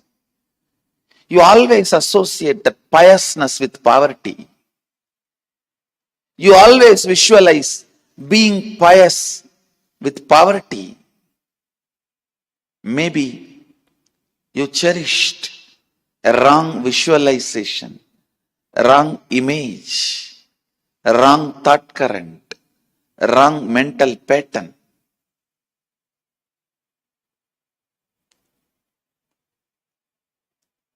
In your muscle memory or biomemory.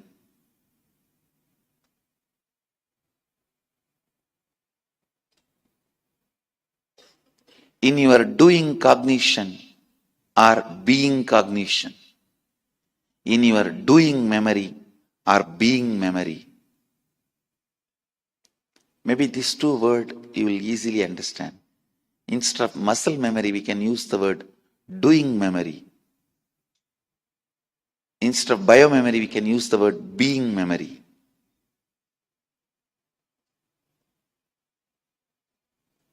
Doing memory, being memories.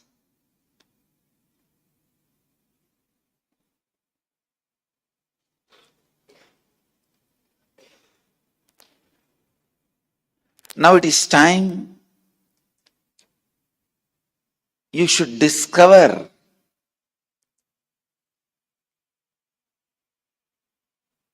the wrong mental patterns, internal thought currents you cherished, enjoyed, entertained in your doing memory and being memory.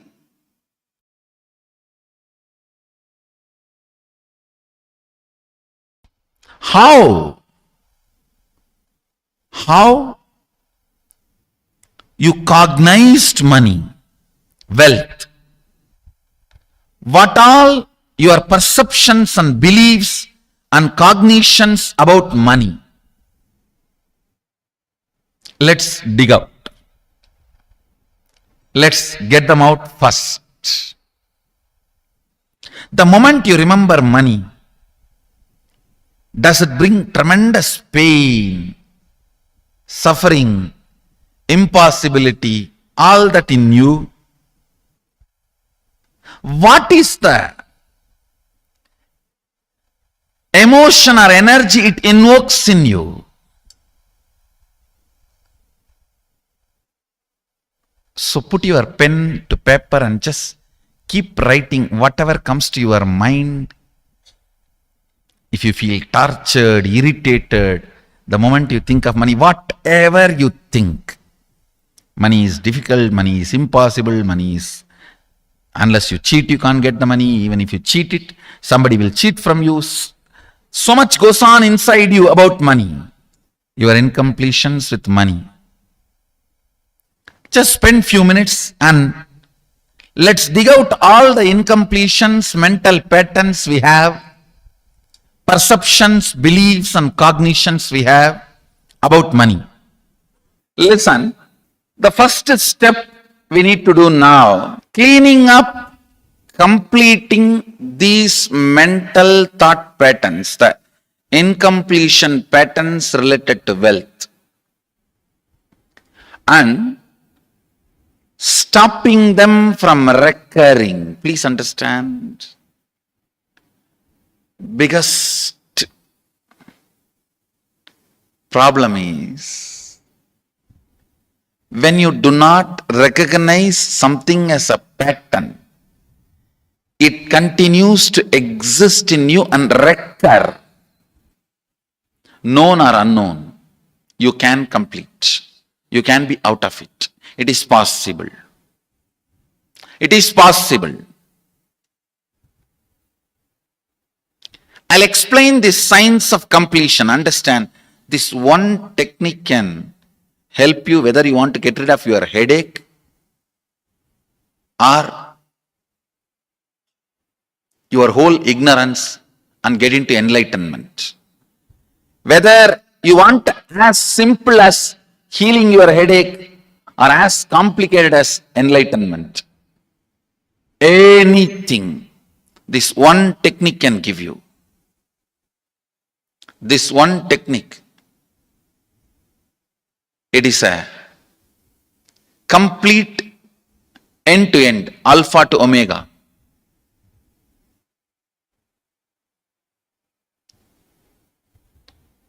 It's from Sadashiva directly. In the Agama, 94th verse, 22nd technique. The chapter is called Shivajnanopanishad and also called as Vijnana Bhairava. Chittat yanta kritir nasti mamantar bhavayet iti vigalpanam abhavena vigalpair uchito bhavet. You don't have to remember. I am uttering every time so that I will remember. That's all. No, it is just to keep the purity of the teaching. I want all of you to know, whatever I am sharing with you is my personal enlightenment experience, which is in tune with the earlier master's experience. My Apta Pramana, my Atma Pramana in tune with the Apta Pramana, means the earlier masters. The Shastra Pramana. Only that can become your Sakshi Pramana.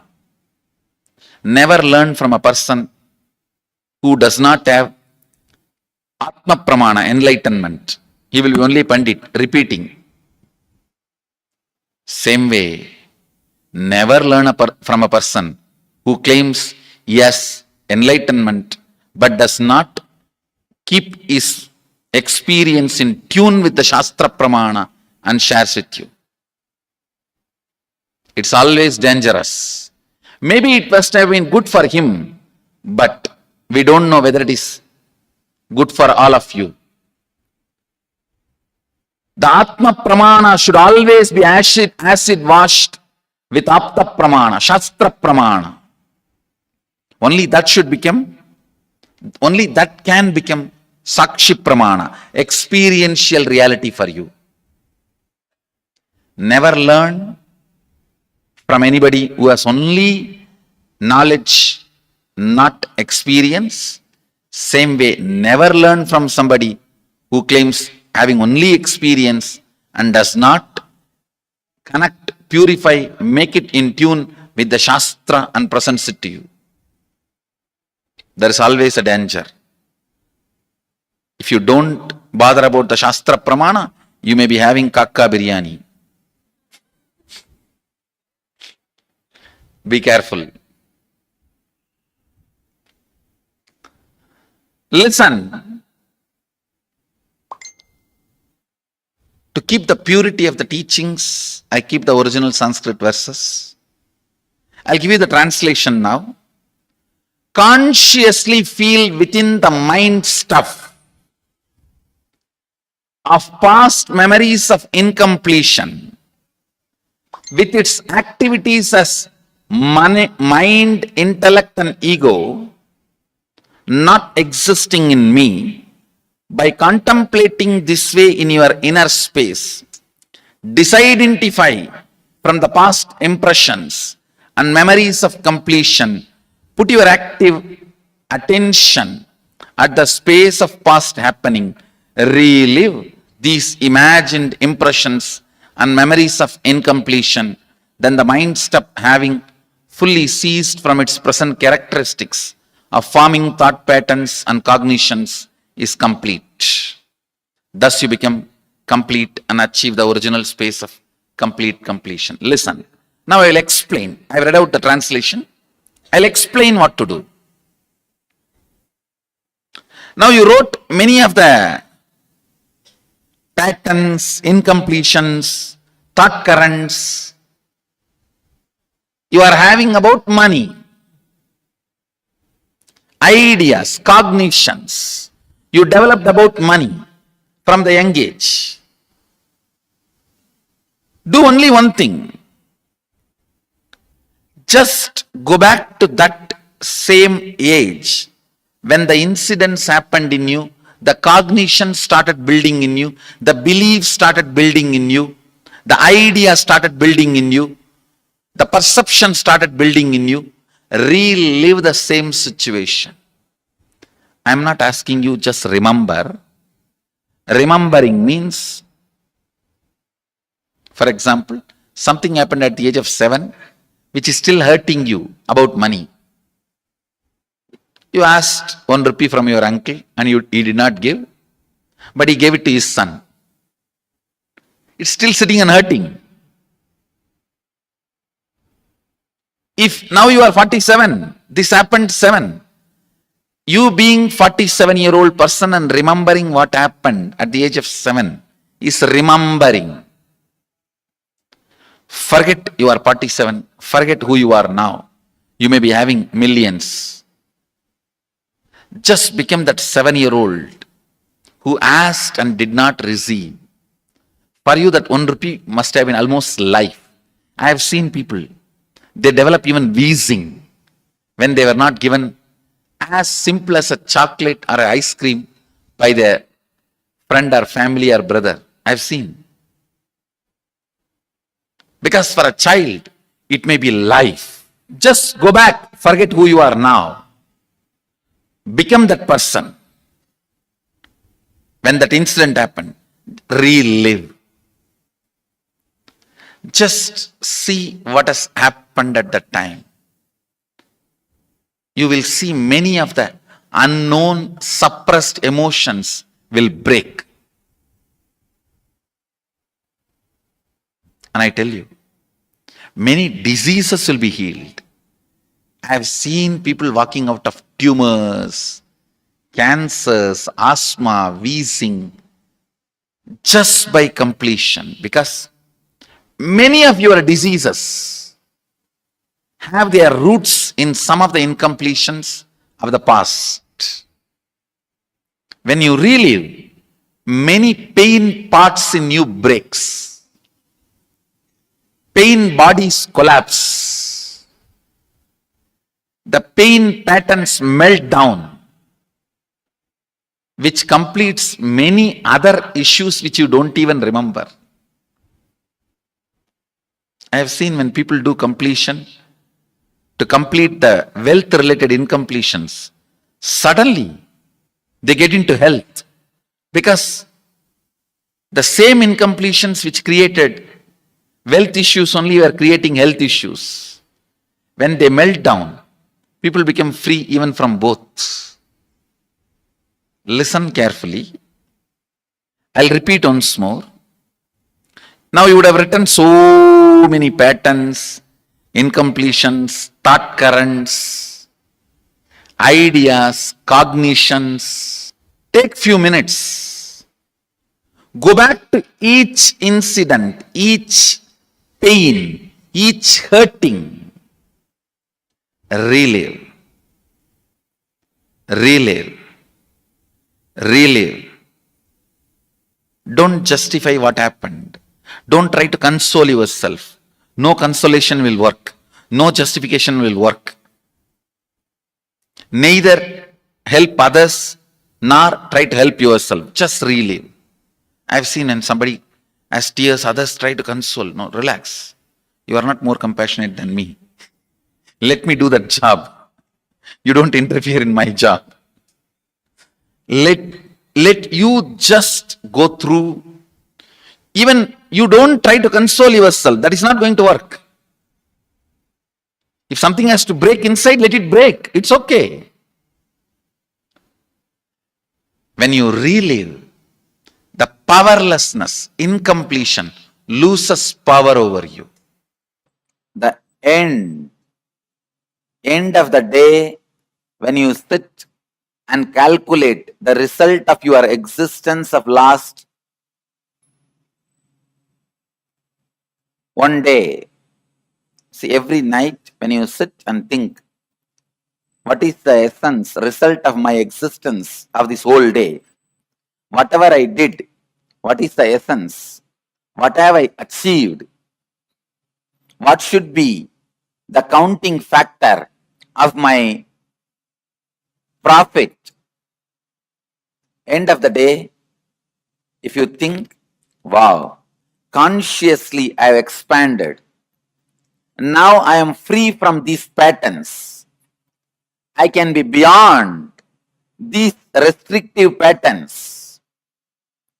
If this is your goal, if this is the calculation with which you function, accumulating wealth is right.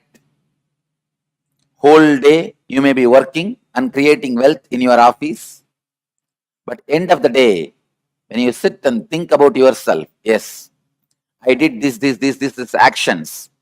As a side effect, wealth came. But my main effect, I have broken all these patterns. Now I am free from all these samskaras. Now I can expand, work more consciously. I can function out of more freedom. I can function out of more free space. If you are established in this, if your thought flow reaches this end, accumulating wealth is not a crime. We welcome it. This is exactly the method I wanted you all to function. Spiritual goal is life. Side effect may be wealth. But unfortunately for many people, wealth becomes the main goal. Not even as the side effect, spirituality is there. When wealth becomes the main goal, even as a side effect, spirituality will never be there.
மண்ணே மாமலையே மணியே மாணிக்கமே மரகதமே வைரமே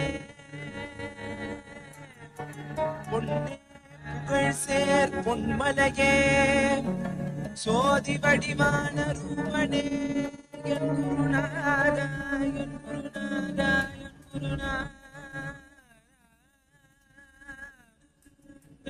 ஞானக்கடல் நீக்கி கணக்கு ஆத்ம ஞானம் அளிப்பாய் குருநாதா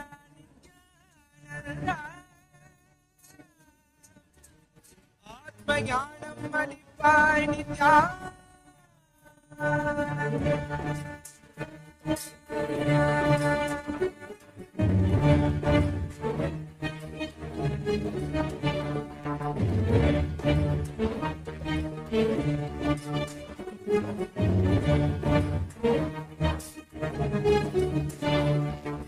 மங்களிடம் கொண்டு கங்கை முடி கொண்டு நர்த்தனம் புரியும் ஈசனே சூடலை புடி பூசி புடுக்கை தனை ஏந்தும் பாலனே புடிதோலனே மீனில் விழிகால் உள்ள முறைகின்ற மதுரை மாநகரின் ராசனே இன்னல்களை கலைந்து இன்பங்களை அளிக்கும் சுந்தர வடமணி நேசனே ஆயுடு திங்கள் நித்த முறைகின்ற செவ்விழி கொண்ட செல்வனே சொக்கனே எந்த சோமனே ஐயா சோதி வடிவான ரூபனே அழிமுடிதானா அண்ணாமலையே அகிலமும் போற்றிடுமைக்கனே ஆபரணனே நால்வர் போற்றிட நயமுடனாடிடும் நாதனே ஆழகாலம் உண்டு ஆழம் காடுதனில் ஆனந்த நடமிடும் ஆதி செய்வனே மங்கையிடம் கொண்டு கங்கை முடி கொண்டு நர்த்தனம் புரியும் ஈசனே சுடரை முடி பூசி முடுகை தனையேது காலனே புலிதோலனே மீனில் விழிகால் உள்ள முறைகின்ற மதுரை மாநகரின் ராசனே இன்னல்களை கலைந்து இன்பங்களை அளிக்கும் சுந்தர வடமணி நேசனே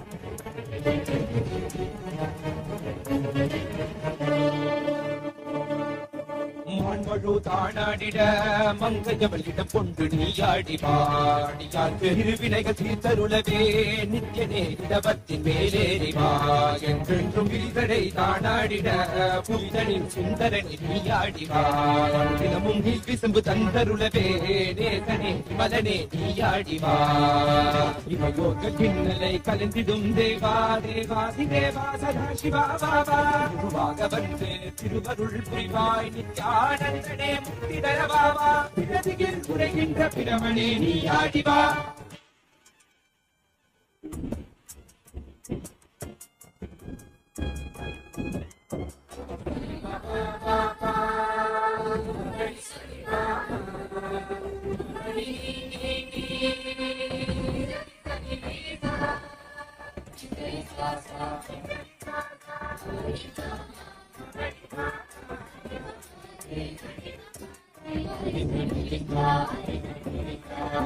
வணங்கிடவே காஞ்சியில் மண்ணாய் உரைபவனே அப்பாய் காட்சி தரும் எங்கள் ஆணை காவலசே ஆதிகந்தமில்லாத ஜோதியாய் அருணகிரி உரைநாதனே உலகை இயக்கிடும் வாயு வடிவே காலகத்தி ஈசனே தொழுதிட பிள்ளை நகர்தனி பாடிலாடும் கூத்தனே பஞ்சபூதமும் நித்தம் பழியும் பரமனே பரமேசனே நித்ய ரசித நித்ய வைபவ புத்த கைலை வாசனே ஈசனே சர்வேசனே பரமேசனே ஜெகதீசனே நித்யனே ஆனந்தனே என் ஜீவனே குரு சேவனே நித்யனே ஆனந்தனே ஜீவனே குரு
Completion process is such powerful, vibrant, living spiritual truth. Please understand, there are some masters who are living. Like in US 911, if you call 911, immediately in 3 minutes the ambulance and police will be standing at your doors. Like that, there are 911 masters.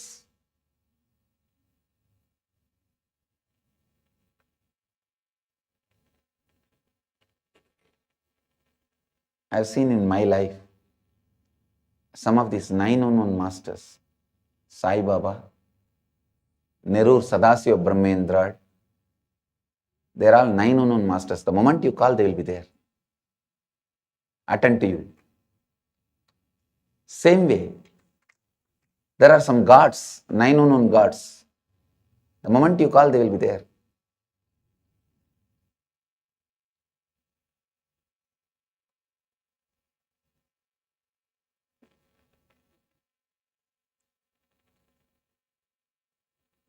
Venkateshwara and Sundareshwara.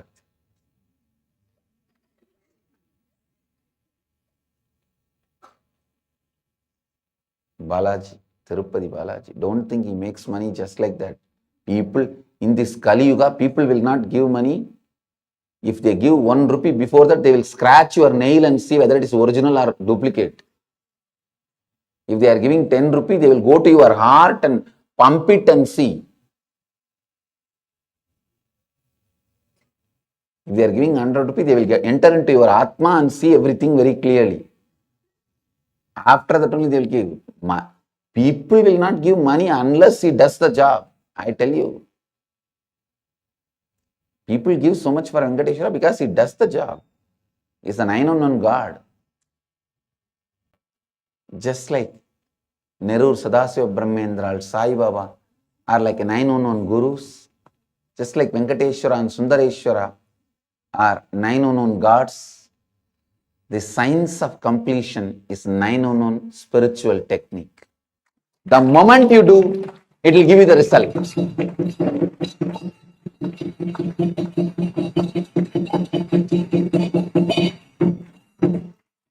The moment you start, it will give you the benefit.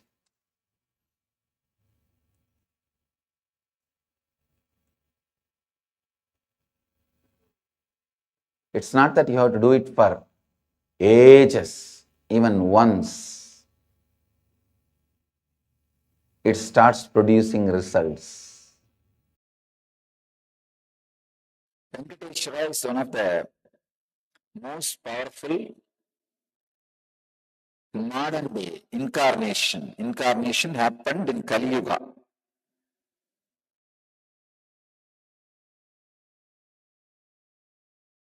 Vishnu came down to Seshadri and Bhudevi took birth as Batmavati, and they got married and stayed in the planet Earth with the body at least for 200 years and created a Around 5,000 years ago, at the end of Mahabharat War, the ancient enlightened Hindu civilization consisted of 10,000 Hindu traditions, or sampradayas, that existed in 56 Hindu nations, 200 Hindu kingdoms, 1,700 Hindu provinces that covered more than 6 million kilometers square of Asia. The Supreme Pontiff of Hinduism, SPH, Bhagavan Sri Nithyananda Paramashivoham, is the reviver of Kailasa, this ancient enlightened Hindu civilizational nation. Kailasa is an unbroken cultural, religious, historical, civilizational, and sovereign continuation and revival of multiple of these historical Hindu sovereign states and Hindu ecclesiastical entities. The unbroken continuity of these ancient Hindu nations through Kailasa results in the legal recognition of Kailasa as per the international customary law, particularly the doctrine of continuity. The international law, the doctrine of continuity, implies that upheavals and revolutions within a country, changes in government, territorial adjustments, measures taken during military occupation, or other internal transformations do not negate the existence of the country, do not affect the legal personality and international obligations of the country or state. The Vienna Convention on Succession of States in respect of treaties, 1978, addresses these principles of the doctrine of continuity as it outlines international law during situation of state succession or continuation. International law recognizes a state's legal personality by recognizing its identity. This perspective extends even during the period when the given state or country is annexed or occupied by a foreign power. Even in such cases, the legal personality of the state is considered to persist, enabling its subsequent re-establishment. Historical examples dating back to the 18th century include cases like Portugal and Genoa that were re-established after the Vienna Congress of 1815. More recent examples include countries such as Poland, Ethiopia, Czechoslovakia, Albania, and Austria that were re-established after World War II. Even when a nation is deprived of its territory, the nation continues to exist. Its sovereignty and international legal personality continues to persist. The Dalai Lama, as the spiritual and temporal leader of Tibet, exemplifies this principle. In 1959, the Dalai Lama was exiled and forced to flee. Despite the challenges faced, the Dalai Lama continues to advocate for the preservation of Tibetan culture and garners worldwide support for Tibetan autonomy on the global stage. Similarly, from 1309 to 1376, the Pope of Catholicism had been in exile in Avignon. Despite this, he was recognized as the head of state as well as head of the church and given full privileges of the position after their return to Rome. Even in 1861, much of the papal territories had been lost, leaving the Pope with no sovereign territory other than the papal residence and related buildings. Yet his temporal powers were still acknowledged. He was recognized as a head of state, and later, the Lateran Treaty of 1929 formally re-established papal sovereignty over the Vatican City. The Sovereign Order of Malta further exemplifies this principle, retaining international recognition as a sovereign entity despite the permanent loss of their territory upon Napoleon's invasion in June 1798. Despite such permanent loss of territory, the sovereignty and the international legal personality of the Sovereign Order of Malta continue to persist. Much later in 1894, the order settled in Rome and acquired two properties, the Magistral Palace and the Magistral Villa that received extraterritorial status. Today, the order maintains diplomatic relations with 112 countries, issues its own diplomatic passports, currency, stamps, and vehicle registration plates, and has been granted observer status in the United Nations. All these examples of state re-establishment illustrate the principle of continuity of states, as per international law, that a state's legal personality persists over time. A nation continues to exist even after a complete loss of territory.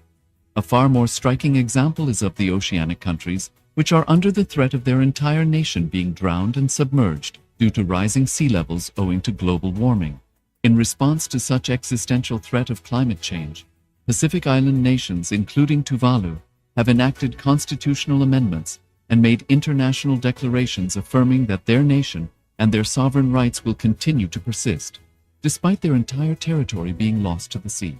This proactive stance is highlighted in the Constitution of Tuvalu Act 2023 and the Pacific Islands Forum Declaration of 2021. The Supreme Pontiff of Hinduism, Bhagavan Sri Nithyananda Paramashiva, through the line of succession is the present 203rd Emperor of the Hindu Sovereign Kingdom of Surangi Samrajya. He was crowned on the 31st of December 2004 at the age of 26, thus by very same principles of the doctrine of continuity, through which the international legal personality of Portugal, Genoa, Poland, Ethiopia, Czechoslovakia, Albania, Austria, Vatican, Tibet, Sovereign Order of Malta, and several other nations has been recognized despite having undergone a period of exile, annexation, occupation by a foreign power, or despite loss of territory. The SPH Nithyananda Paramashivoham, through well-established legal and historical facts about the Hindu sovereign state of the Surangi Samrajyam, derives all sovereign rights and powers of the royal lineage of the Surangi Samrajyam, as its 203rd sovereign emperor, from his inheritance and continuation of the unbroken succession of the kingdom of Surya Vamsa Surangi Samrajyam Sarvanapitha. Surya Vamsa Surangi Samrajyam, through unification with 20 other sovereign Hindu states and sovereign ecclesiastical, historical entities, became part of the United States of Kailasa, which thus became a sovereign, independent juridical state, with the SPH Nithyananda Paramashivoham as the sovereign. Just as how the oceanic nations like Tuvalu have safeguarded their sovereignty from the existential threat of total submersion by amending their constitution and asserting that their sovereignty will persist regardless of the loss of their territory, Kailasa, which is a sovereign continuation of 21 sovereign Hindu states and sovereign ecclesiastical historical entities, is also reviving and continuing the Kumari Kandam Hindu nations that got submerged. As per the doctrine of continuity, these facts imply that the Kailasa's statehood is recognized by international law and manifests as a natural outcome of well-established historical legal facts. Share your time, talent, and treasure. Become part of Kailasa. Sign up as an e-citizen https://kailasa.ecitizen.info.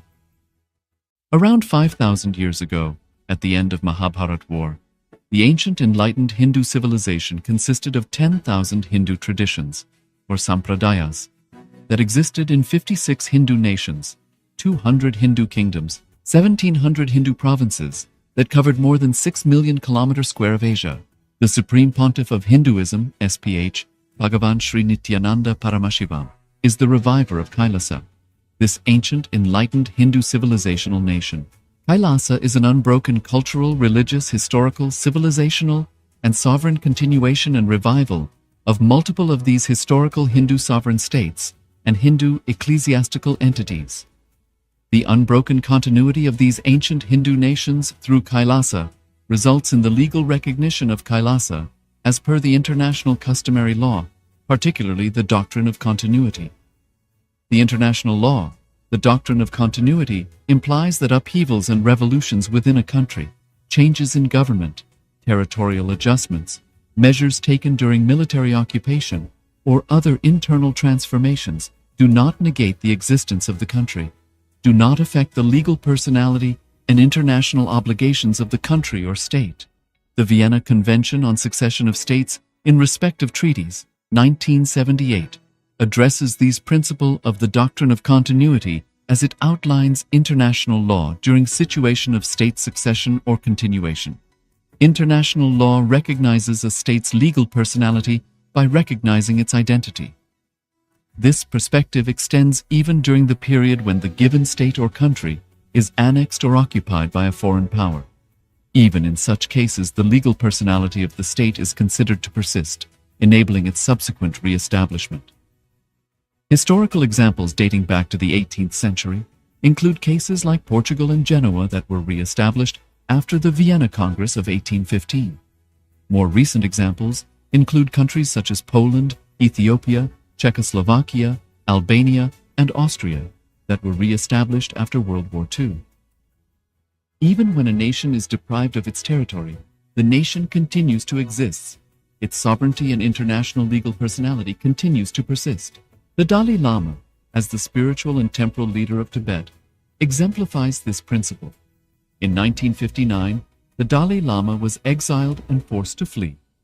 Despite the challenges faced, the Dalai Lama continues to advocate for the preservation of Tibetan culture and garners worldwide support for Tibetan autonomy on the global stage. Similarly, from 1309 to 1376, the Pope of Catholicism had been in exile in Avignon. Despite this, he was recognized as the head of state as well as head of the church, and given full privileges of the position after their return to Rome. Even in 1861, much of the papal territories had been lost, leaving the Pope with no sovereign territory other than the papal residence and related buildings.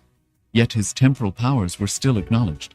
He was recognized as a head of state, and later, the Lateran Treaty of 1929 formally re-established papal sovereignty over the Vatican City.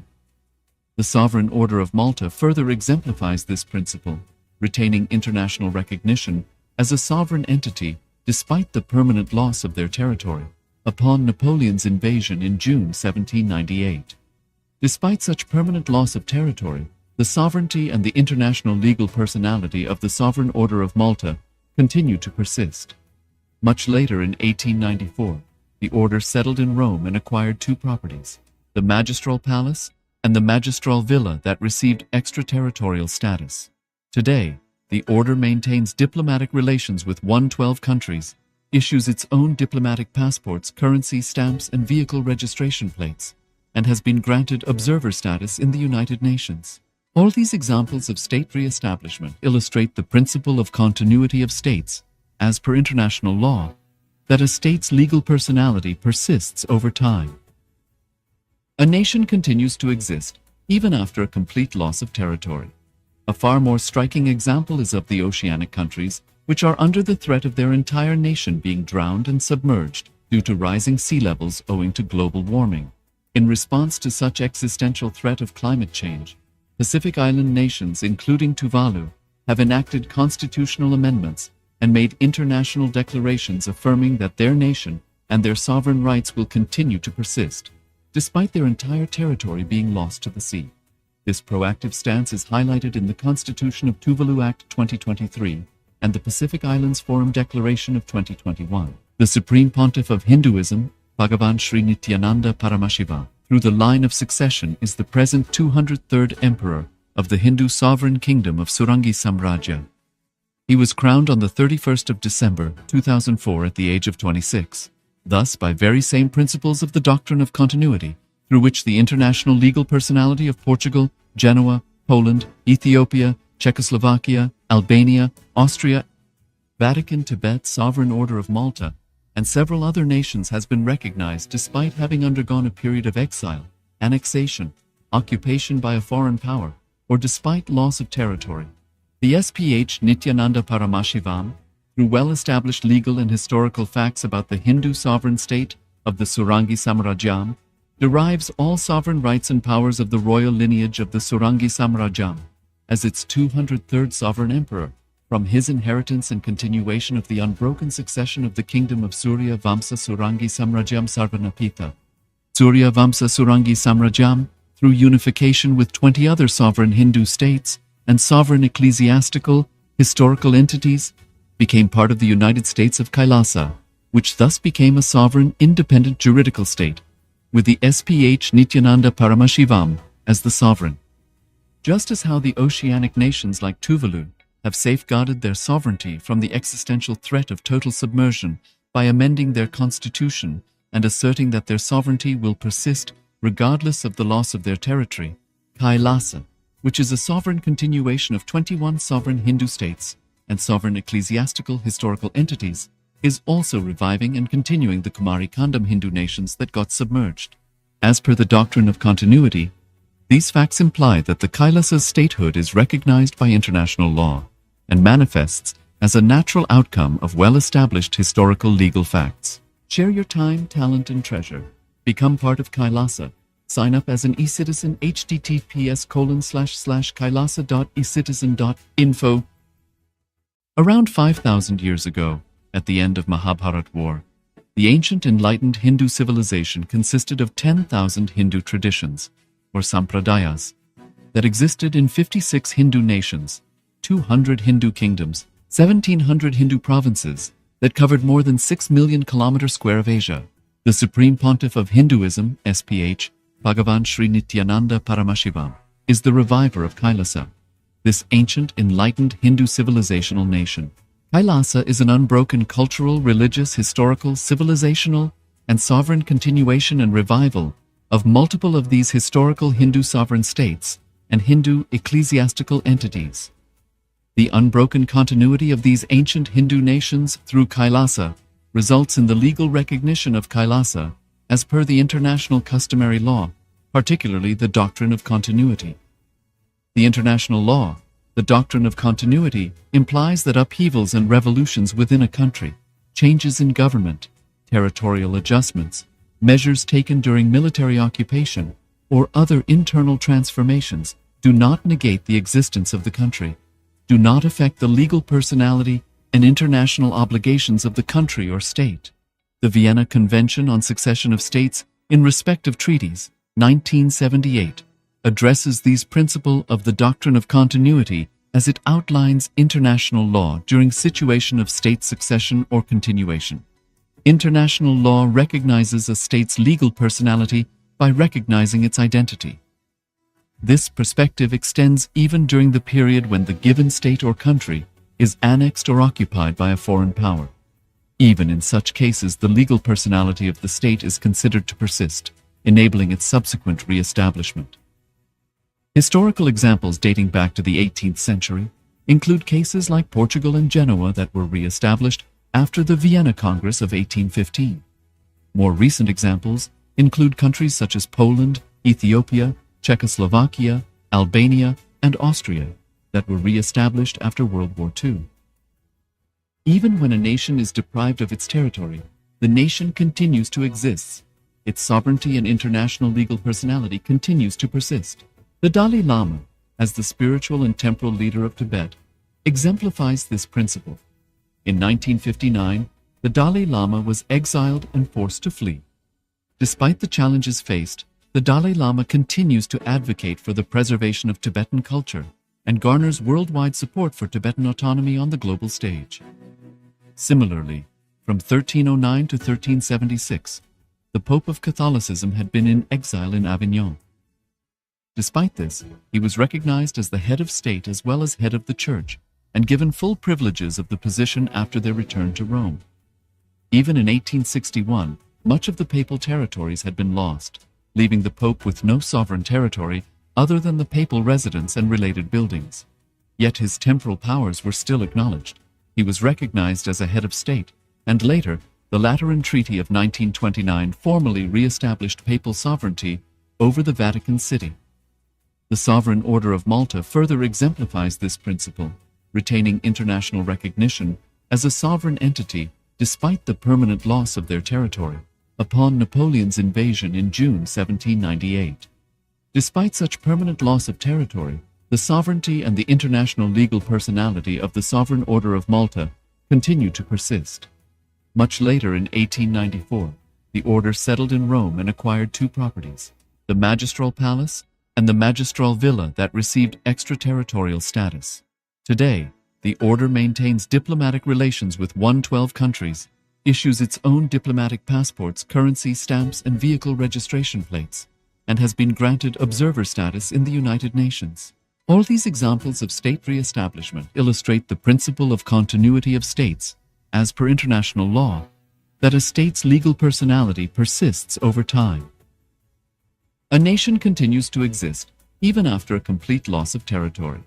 A far more striking example is of the oceanic countries, which are under the threat of their entire nation being drowned and submerged due to rising sea levels owing to global warming. In response to such existential threat of climate change, Pacific Island nations, including Tuvalu, have enacted constitutional amendments and made international declarations affirming that their nation and their sovereign rights will continue to persist, despite their entire territory being lost to the sea.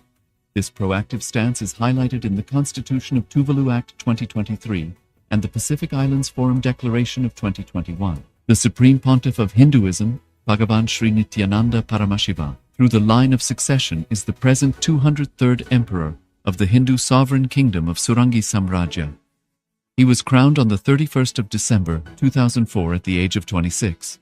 Thus, by very same principles of the doctrine of continuity, through which the international legal personality of Portugal, Genoa, Poland, Ethiopia, Czechoslovakia, Albania, Austria, Vatican, Tibet, Sovereign Order of Malta, and several other nations has been recognized despite having undergone a period of exile, annexation, occupation by a foreign power, or despite loss of territory. The SPH Nithyananda Paramashivam, through well-established legal and historical facts about the Hindu sovereign state of the Surangi Samrajyam, derives all sovereign rights and powers of the royal lineage of the Surangi Samrajyam, as its 203rd sovereign emperor, from his inheritance and continuation of the unbroken succession of the kingdom of Surya Vamsa Surangi Samrajyam Sarvanapita. Surya Vamsa Surangi Samrajyam, through unification with 20 other sovereign Hindu states and sovereign ecclesiastical, historical entities, became part of the United States of Kailasa, which thus became a sovereign, independent juridical state, with the SPH Nithyananda Paramashivam as the sovereign. Just as how the oceanic nations like Tuvalu have safeguarded their sovereignty from the existential threat of total submersion by amending their constitution and asserting that their sovereignty will persist regardless of the loss of their territory, Kailasa, which is a sovereign continuation of 21 sovereign Hindu states and sovereign ecclesiastical historical entities, is also reviving and continuing the Kumari Kandam Hindu nations that got submerged. As per the doctrine of continuity, these facts imply that the Kailasa's statehood is recognized by international law and manifests as a natural outcome of well-established historical legal facts. Share your time, talent, and treasure. Become part of Kailasa. Sign up as an e-citizen https://kailasa.ecitizen.info